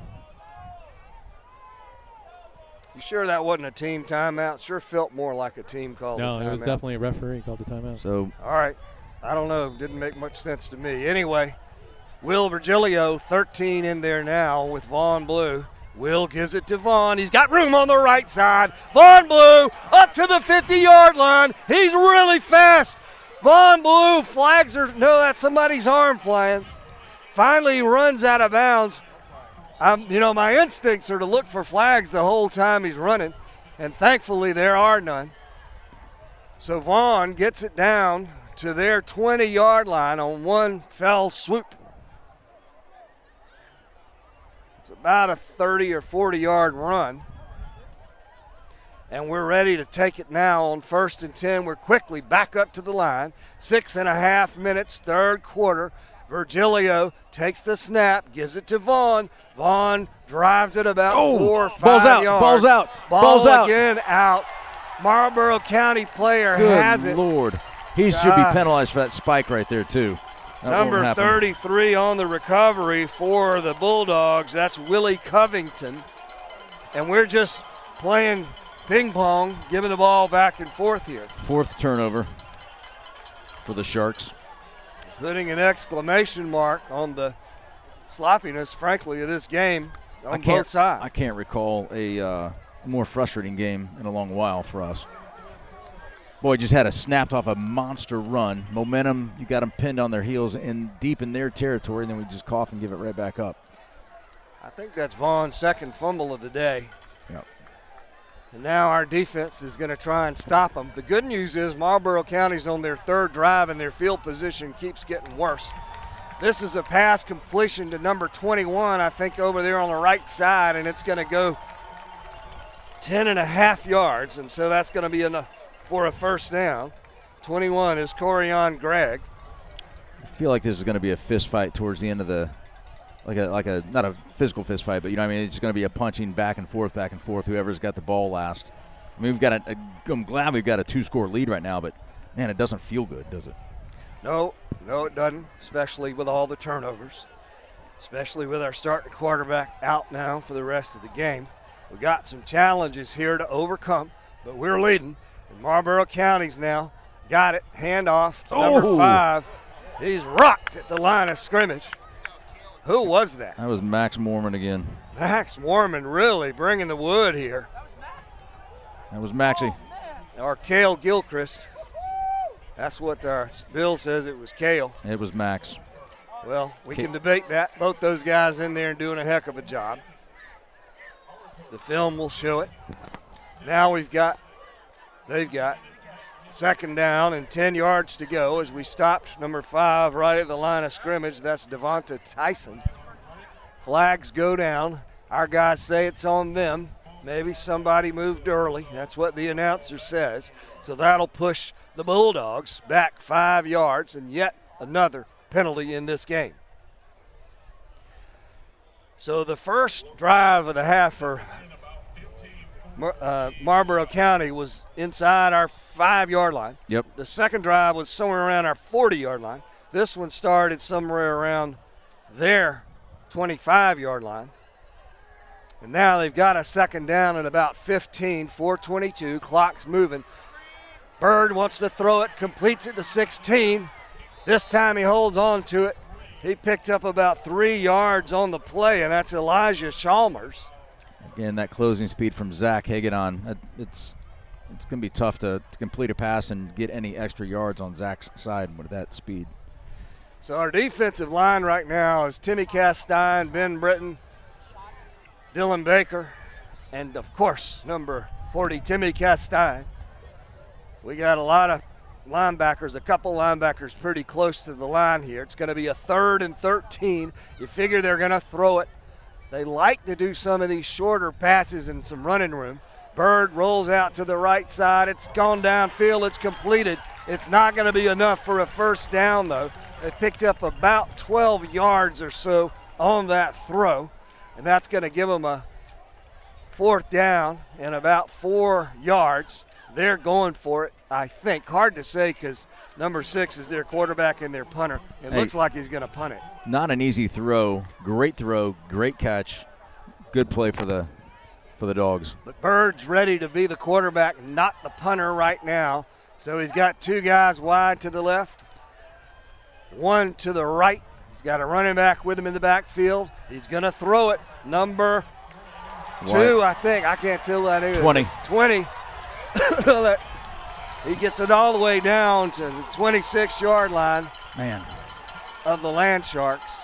That little area that they throw that they're starting to exploit on us, that receiver 20 was wide open again, man. They just found a pocket where they're just dropping it right in there, and it's an automatic big play for them. Looked like a crossing route coming from the other side of the field.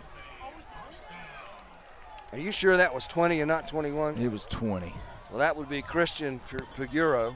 He's a junior, and he's not a wide receiver. Well, a running back and linebacker. Anyway, Bird has a first down, keeps it after faking the handoff, but we got 3 big guys waiting on him. Timmy Castine, Ben Britton, and number 20. You get the feeling that Maxie Mormon. Their run game is not going to work, and you got to plan on that throw game, that pass game from them right now. That's the only thing that's working for them. So it would be something to key on here because they cannot get anything off. And their passing game in the second half is significantly improved over the first half.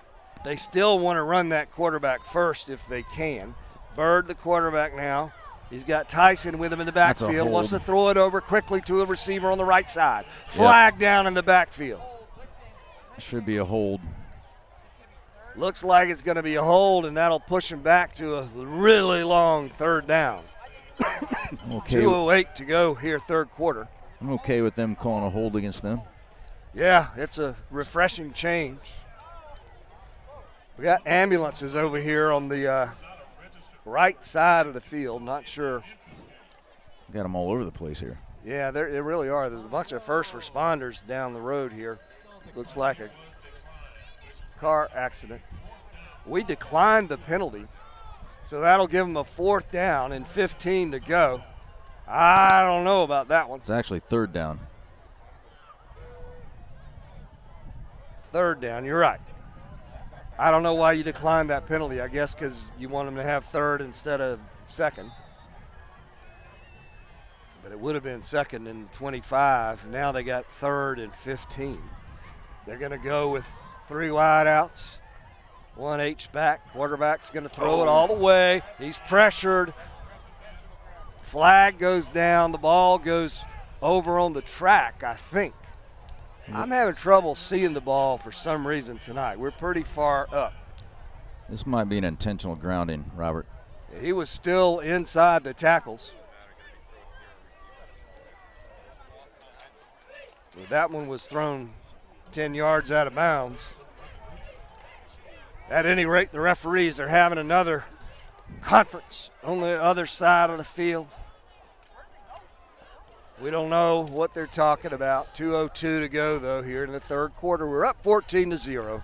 Marlboro County is driving it here, though, after we fumbled it. There have been a bunch of turnovers in this game. 3 for us, I think. 4 for the Sharks. Good grief. I can't remember a 4-turnover game for the Land Sharks. No. We had the pick. We had the bobbled snap at quarterback. 2 Vaughn fumbles, and they're going to pick up that flag, Swish. This is I'm really Yeah, I think really they're losing faith here. Yeah, there's multiple penalties. A man downfield, I believe, is what the penalty we're going to take. Well, they picked up the flag. They haven't moved the marker. It still says 3rd and 15. Now it says 4th and 15, so it'll be a loss of down, but no penalty on that play.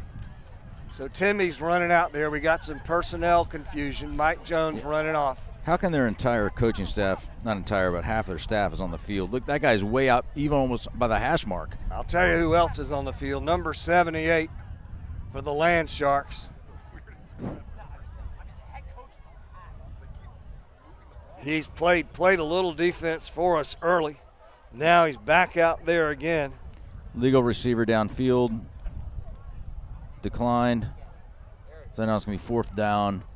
And their coaches, our coaches are out now receding back to the sideline, but their coaches, Where's he going with the ball? who knows? And he just gave him an extra couple of yards there. That's nice. Well, they put it where the marker is. That's fair. 4th and 15, line of scrimmage at the 32-yard line.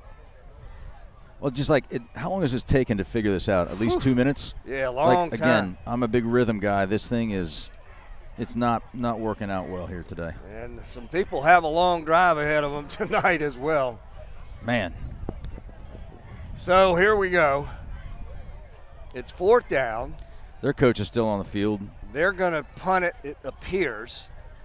Bird, their quarterback and punter, is back in more of a punting position right now, but he's got 3 wideouts. Yeah, 4 wideouts. This is sneaky. This is sneaky here, Robert. Hard to tell. He's only about halfway back, and he's going to throw it, Swish, across the middle. Picked. It was hit in the air and then caught. Jake Rook. Jake Rook, number 10, our kicker, crosses the 40-yard line, tackled at the 41. Yet another turnover. This one in our favor, though, so it's okay. As we cross, oh my goodness, another flag, a dead ball foul. And Monroe Freeling is protesting out in midfield. I don't know if he was involved. Well, here we go. It's probably an unsportsmanlike Yep. I'll tell you what, these referees, they ain't putting up with much, huh? No. I'm not on the field. I do understand from some of our folks it's chippy. I'm going to refrain from any more Let's officiating not comments because throw fuel on the fire. Yeah. Let's do is get out there and drive this ball about 70 yards and put another touchdown on the board, and that'll render a lot of this conversation moot. I like your style there, kid. Let's do it on the field. Let's do it the right way too. And let's be dang sure we don't hold anybody. Almost cussed. PG kid show here. Yeah, it started out a bad word, but I caught it. It's all right. Mid-verb. It's all right. No, mid-adjective. All right, we're being silly. All right. But we got a lot of time to kill here between these plays. It's just the game is just going forever. Yeah, it's going to put us in at 2 a.m. in the morning. Yeah, the game's been going 2 rate. hours. So they marched us back to the 25, 26-yard line. So we got to go a little more than 70. Got to go about 74 yards. Will Virgilio, I think it is, in there at quarterback. Gives it to Vaughn. Vaughn with a hole on the right side. Vaughn Blue running downfield. There's defensive backfield trying to corner him. Finally, they corral him at the 40-yard line of the Bulldogs. Well, if you know anything about Vaughn, he's got a pretty determined focus and attitude right now. He's probably not real happy with himself with a couple of those fumbles, and so maybe he's got a head of steam now that says, I'm taking this game over. But we do have a new running back in. Yeah, Zach. Zach Hagedon, was that wasn't Zach on that carry, was it? No, that's Zach right now. Now Zach going around the left side behind the big tackle over there, slings forward, still moving his legs. Got about 6, close to 7 yards on that carry. He just was coming in to give Vaughn a quick breather and had a heck of a run.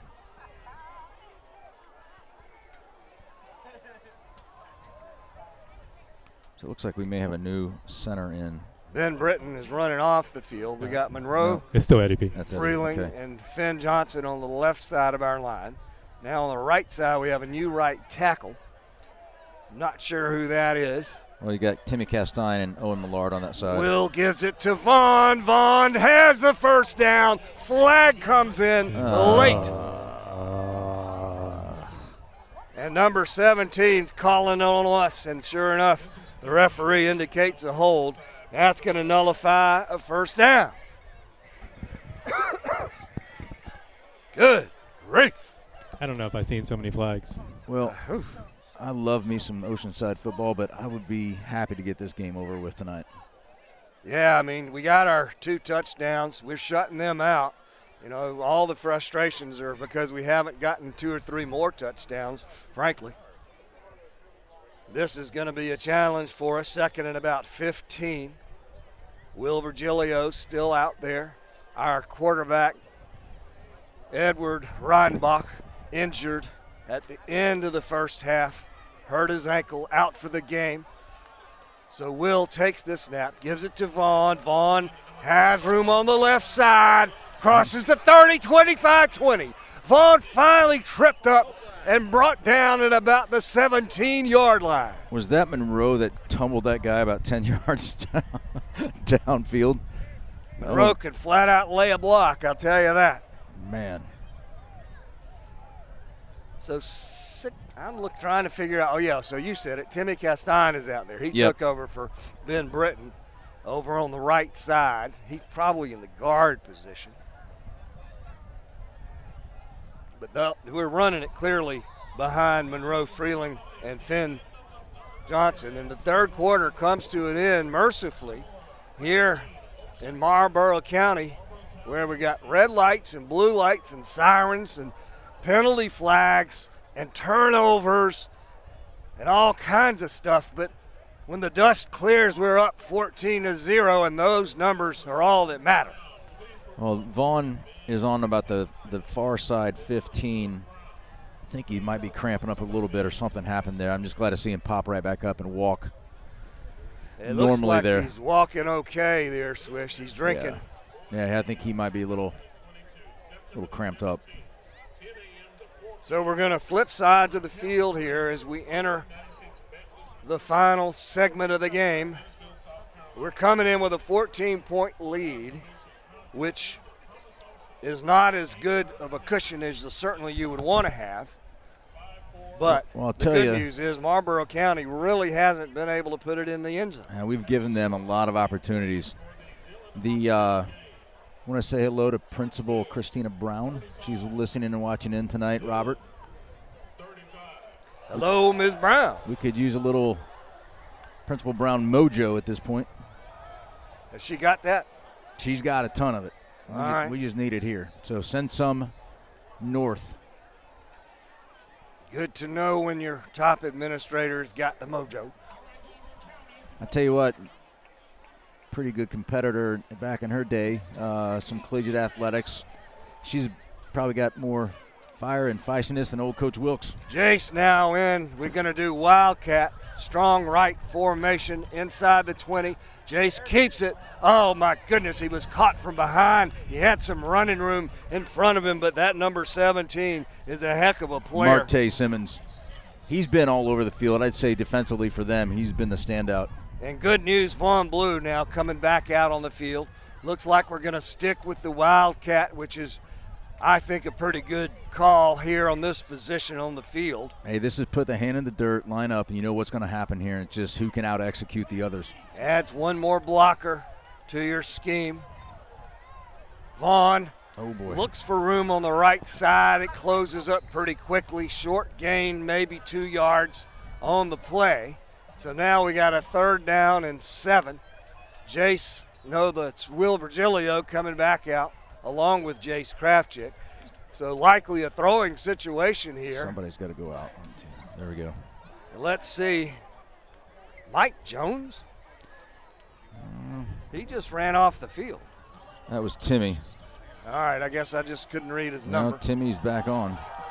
Sure looked like 70 to me. But anyway, Will Virgilio has Vaughn Blue with him in the backfield. He's got 2 wideouts. Either way, it's a 3rd down. 7 yards to go. Hand off to Vaughn. Vaughn trying to middle. Ooh. He dives forward and has a 1st down all the way down to the 6-yard line. Come on, guys, give it to him. They got to give him that 1st down. That's a good spot. He had to get past the 7. That's a good. Oh, boy. It looks to me like he's at the 6.5. And yes, sirree, they give him the 1st down. Good. Let's change that. We earned the 1st down. And the referees recognize that by pointing towards the Marlboro County end zone. Well, the chain gang over there is not real excited about moving the chains. Yeah, they didn't get the memo, but the white hat is very clearly saying 1st down, thank you, sir. Well, they're doing a good job, but they're not as handsome and well-dressed as our chain gang, I can say that. So Virgilio stays in there as the quarterback. He's going to give it to Vaughn. Vaughn in the end zone. Touchdown, flag, Landsharks. no flag. Oh, you scared me, Swish. Nope. I thought you were pointing at a flag and you were saying no flag. I like it. We score and their band starts playing. That's cool. We'll take it. They're playing the Oceanside fight song, I think. All right, Dominic, there's another one for you, kid. Big cousin Vaughn punches one in, a much-needed one. Vaughn's 2nd touchdown of the night. Edward Ridenback had the other one. Well, you can just see Vaughn's running with a little bit of extra purpose right now. I think he's probably a kid is so hard on himself, but he's probably kicking himself. We're going for 2. Will Virgilio has Vaughn with him, gives it to Vaughn. No, fakes it, throws it to the end zone. Incomplete. Intended, I think, for Trey Brown in the back of the end zone. And I couldn't tell whether it was a good pass or not. I just know it wasn't caught. We're under 10 minutes to go in the ball game here, but now we lead at 20-0. And the Sharks, after our starting quarterback, Edward Reidenbach, goes down at the end of the 1st half, have used 2 different quarterbacks and 2 different running backs in the Wildcat here in the 3rd and 4th quarter, depending on the situation. Trying to get a couple of Mount Pleasant, Charleston area scores. Tough to get, but right now, Wando is down 13-0. I don't know what quarter it's in. That game may be updated. I'm waiting for a couple of texts. Trying to get a couple more scores here for us as well. After the end of the third quarter, total offense for the Sharks, 289 yards to 104 for Marlboro County. Rushing, Vaughn Blues 22 for 195 yards and 2 touchdowns. He also, though, I'll have to say, has 2 turnovers. Edward Ridenback got 33 yards on 6 carries before he went out.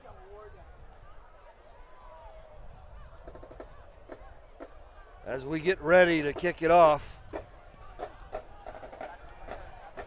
and they're going to be able to return this one, Swish. Yep. Number 3 has it. He crosses the 20, hesitates there, and he who hesitates is tackled. That was Max Mormon again. Maxie Mormon on the tackle. Oh, here we go, another flag. This flag, I think, is on the other guys. No, I don't know, because we were mixing it up over there. So that could go either way. Wiley was right, man. She said that our players are going at it pretty verbally, even like in front of our own bench. And they've what you want to see is the referees gain control of this. I know they're trying to, but you can't let in the fourth quarter. These guys are getting shut out. Timmy's pointing towards the other guys. It's just not. You don't want to see a game end like this. So they did call it against the Bulldogs, and that'll help us out. Should push them back another 15 yards. That'll put them inside the 10. If it's an unsportsmanlike conduct penalty. Nope, they're going to mark it at the 11. So yeah, I had a viewer say their team smacked one of our guys in the face. And how many yards do we get for that? 15 yards.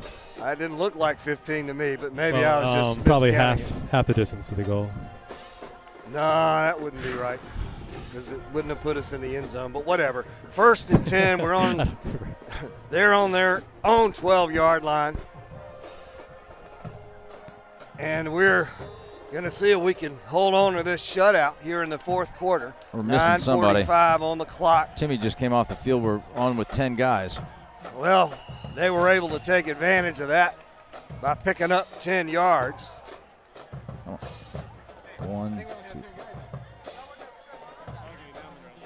I couldn't tell. Well, yeah, there were 10 guys on that play, and they went right up the gut where Timmy was or wasn't. Corian Gregg is in there at running back now. I think that was him, number 21 on the carry. Yep, he is back there. They're going 3 wideouts right. They got a first down. Bird, the quarterback, takes it, drops, wants to throw. He's pressured, runs up the middle, crosses the line of scrimmage. Finally, we get him at the 30. Dylan Baker and Ben Britton on that tackle. He picked up about 5 yards. He was really being pressured there in the backfield. Couldn't find an open receiver downfield and wasn't real decisive. He does a great job of not taking a sack. We've pressured him all night long. That's a great point, Swish. I don't think we have sacked him all day. No. But we've been in the neighborhood a lot of times. I can't believe their band is playing on their side. Hand off to 21. We hit him. He's going to lose a yard or 2. My voice is on its last leg here. Timmy Castine and Cale Gilchrist in on that tackle. Ben just blew right by him, or we would have had a big drop for a loss there. 3rd and 5 now for the Bulldogs. This one of those that could be a pass or could be a run. 21's taking his turn in there at quarterback. That's Corian Gregg. Clock's a ticking, Roberto. They've got a running back committee rotating in and out of there. You're right, we're past the 8-minute mark. Quarterback wants to throw, rolls out left side. Dylan Baker pressures, complete but short of the first down. A.J. Zarzaka on that. 33 makes the tackle. Going to be 4th and about a long yard or 2. 4th and about a yard, maybe 2. Clock still moving, 7.5 minutes. We're up 20-0. Marlboro County really needs to get on the board. But are they going to go for a 4th down? They're going to have to take a timeout because the clock. Yeah, they're 20 seconds in right now. All they did is just wind They're the not, clock. though. They're going to go ahead and snap it. Their quarterback, Bird, could do a quick punt, but I don't think he's going to. With a 4th and 2, he's probably going to try and run it, but no, he throws it. Our defender was all over that guy. Zach Hagedon with great coverage, and here comes the Flag flag. comes in really late. I think Jadon Covington was the intended receiver. He made that call from the opposite side of the field. There were referees. All right, I'm going to stop. Yep, it's not worth it. It is not worth it. 7:03 on the clock. Interference. They had to call that on Zach, but well, I don't know. Zach was all over the guy. It was close coverage. I will give him that. Yeah, but Robert, the play was over, and he threw it from 25 yards deep. I hear you, Swish. I know. Yeah, the sideline referee didn't call it. You are preaching to the choir. Not sure our coaches are happy with the call. So now, my goodness, what a game this has been. It's just been a weird one. You know what? Let's just get a legitimate stop, get a pick, get a turnover, and just put this thing to bed. 1st and 10, ball near midfield, handoff to number 21.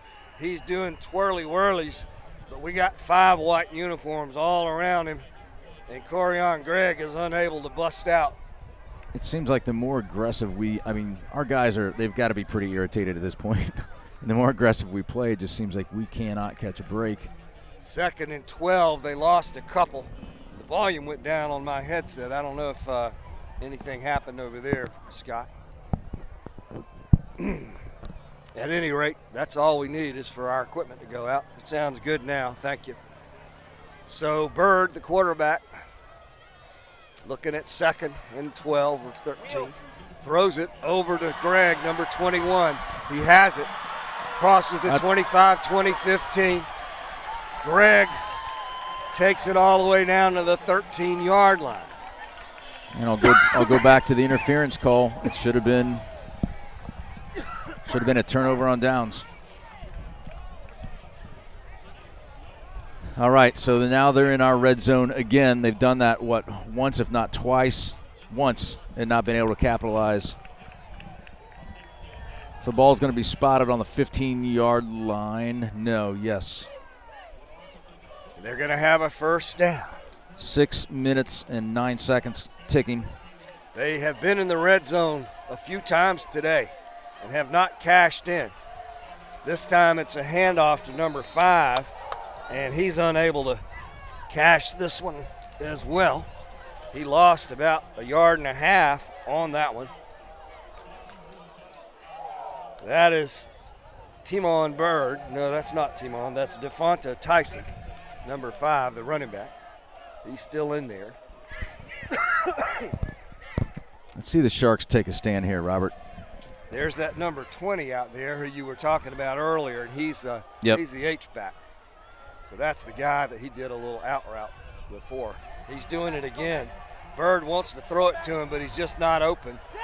The ball comes loose. I don't know. He just did a little shove like a shuffle almost pass. like a mini shot put pass, and actually should have just thrown it over his head because now he lost a good 4 yards on that. Yeah, and they're looking at it now about a 3rd down and 15. What's that referee doing there? The white hat. We hit the 5-minute mark. Clock's still moving. We're trying to hold on to a shutout here at Marlboro County, which is a long way from Mount Pleasant, almost to North Carolina. Marlboro County taking a timeout. Want to talk about it? So let's let them do that. They got to come up with something here. Let's get this game over with.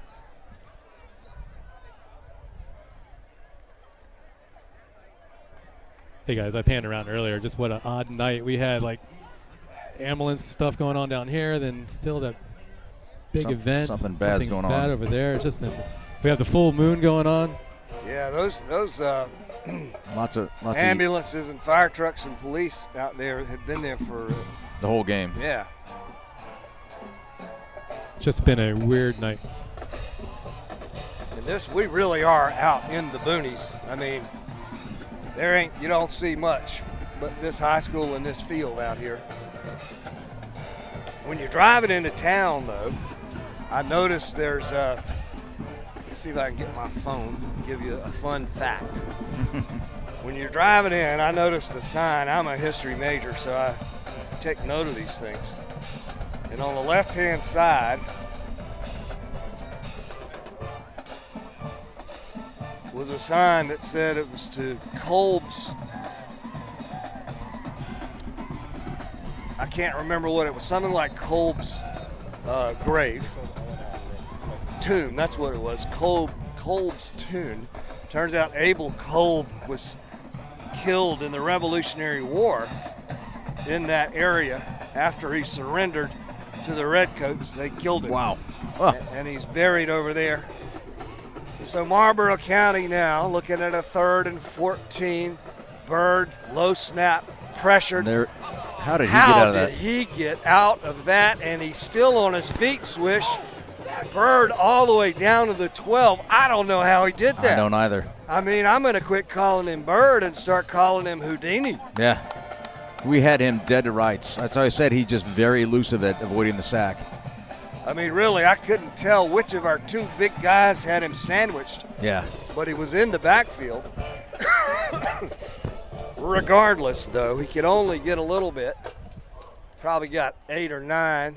So now he's got a 4th down. I don't think he got that much, but he's got a 4th down and 7 to go as the clock hits the 4-minute mark in the ball game.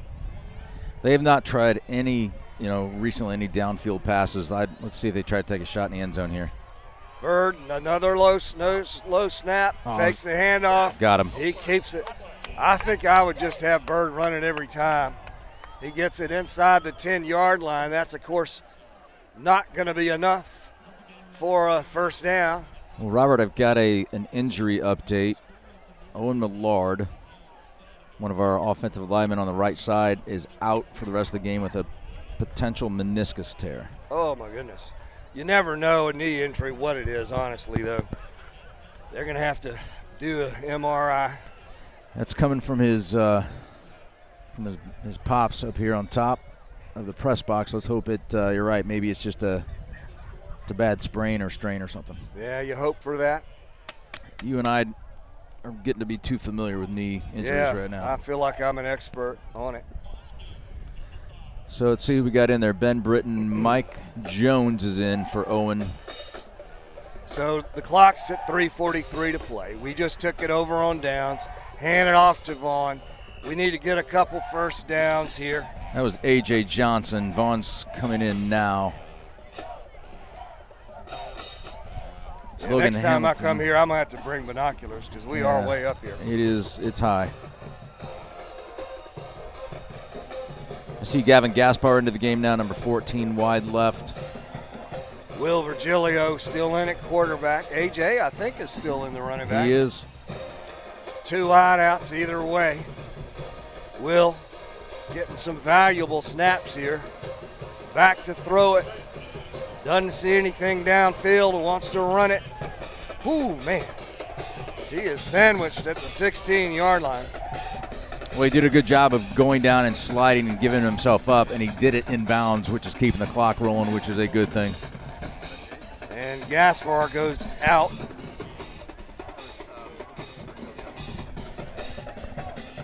I think A.J.'s still in there at running back. He is. Can you look over there on the sideline and see if Vaughn is okay? Trying to find him.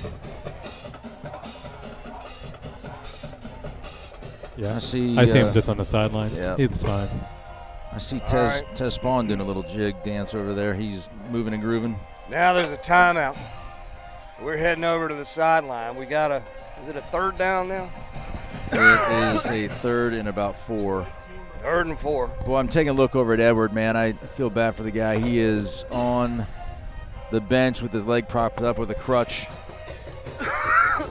Yeah, I also see Owen with her crutch as well. So it's 2 of our guys. This has been a costly game. Well, that's one of the things you always worry about playing, and I appreciate that Oceanside will take on a 5A, a 2A, and any A for that fact, but we've got a pretty stout pre-region schedule, and what you hope is you can come out of that unscathed with bodies healthy and ready to go have a good regional run. Losing any of our linemen at this point, we're pretty shallow, right? And that one hurts if that's an extended loss for us. And this Marlboro County team is not a bad team at all. They came in 2-0. They're a 3A school. And we've got a third and close to 5 now. Vaughn in the backfield. So glad to see Vaughn back out there in the Wildcat. He's got room on the right side. Vaughn's trying to get it. He got it. All the way up to the 25-yard line. Picks up a first down.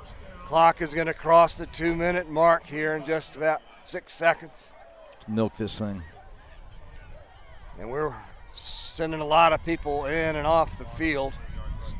Mike Jones is leaving. Vaughn Blues crossed the 200-yard mark for the day. Bill tells us. Stick around after the game. We're going to have the statistics for the full ball game after we wrap this one up, and hopefully that won't be much longer. As I think Virgilio's back in at quarterback, AJ takes the handoff. He's submarined and goes nowhere. AJ's usually fun to watch, but seems to be moving a little slow today. Well, he remember he's coming. He had some kind of a bruised knee issue. He sustained up at the Berkeley scrimmage way early in the season, and so he missed a few games, and so he's kind of working his way back in. Traditionally plays linebacker, but has played some DN for us, and now in the backfield. So he lost 4 on that one, so a 2nd and 14. Will takes it, throws it quickly over to the feet of the intended receiver. And just stops the clock. I don't understand what we're doing there. I'm not sure who that receiver is. I can't read his number from here. It's either Cole or Bryce.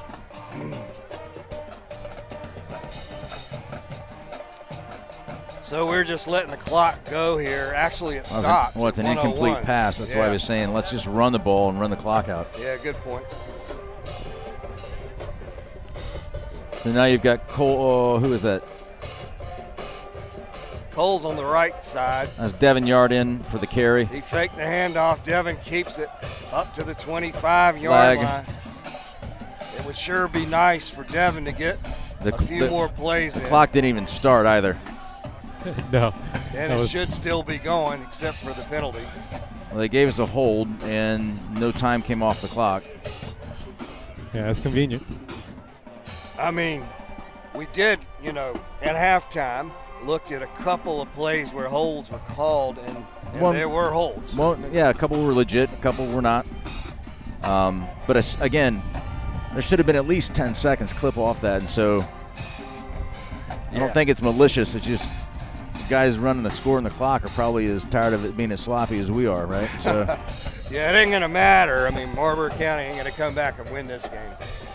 We just got to just take a knee at this point. Yeah, we could. What down is it? I should know that. Can't see it. Third down. So the scoreboard says 3rd and 20, but the yard guy says 4th and 13. Bringing in a wholesale change right now, so it's 4th down. Yeah, so we're punting. Looks like Jake Rook. Yeah, Jake is in there because Edwards our punter. Yeah, I didn't even think about that. So let's see what Jake Rook can do. He can certainly kick it off with authority. Again, I go back to that, why do we run a pass play and kill the clock? Oh, gosh, that was almost blocked. But he got off a good punt there. Took a terrible bounce for us, though. And they're going to have it on their own 48. Clock doesn't 49. start again. Yeah, we played 3 plays. Yeah. And the clock stayed still. Now, our coaches aren't up here anymore, but. Start the clock. Yeah, 3 plays we've gone. Maybe the referees are keeping time on the field. I don't know. No, they're pointing to the clock right now. Maybe the guy just left. He might have said, I'm tired of this mess. Can't blame him. Yeah, now Coach Wilkes is pointing to the clock. Boy, I'll tell you what. part of our job is to keep people entertained and engaged. So you hate to keep saying what a messy game, but you just got to be honest. All right, the head rough is. They took. Let's see. Took it down. Keep going.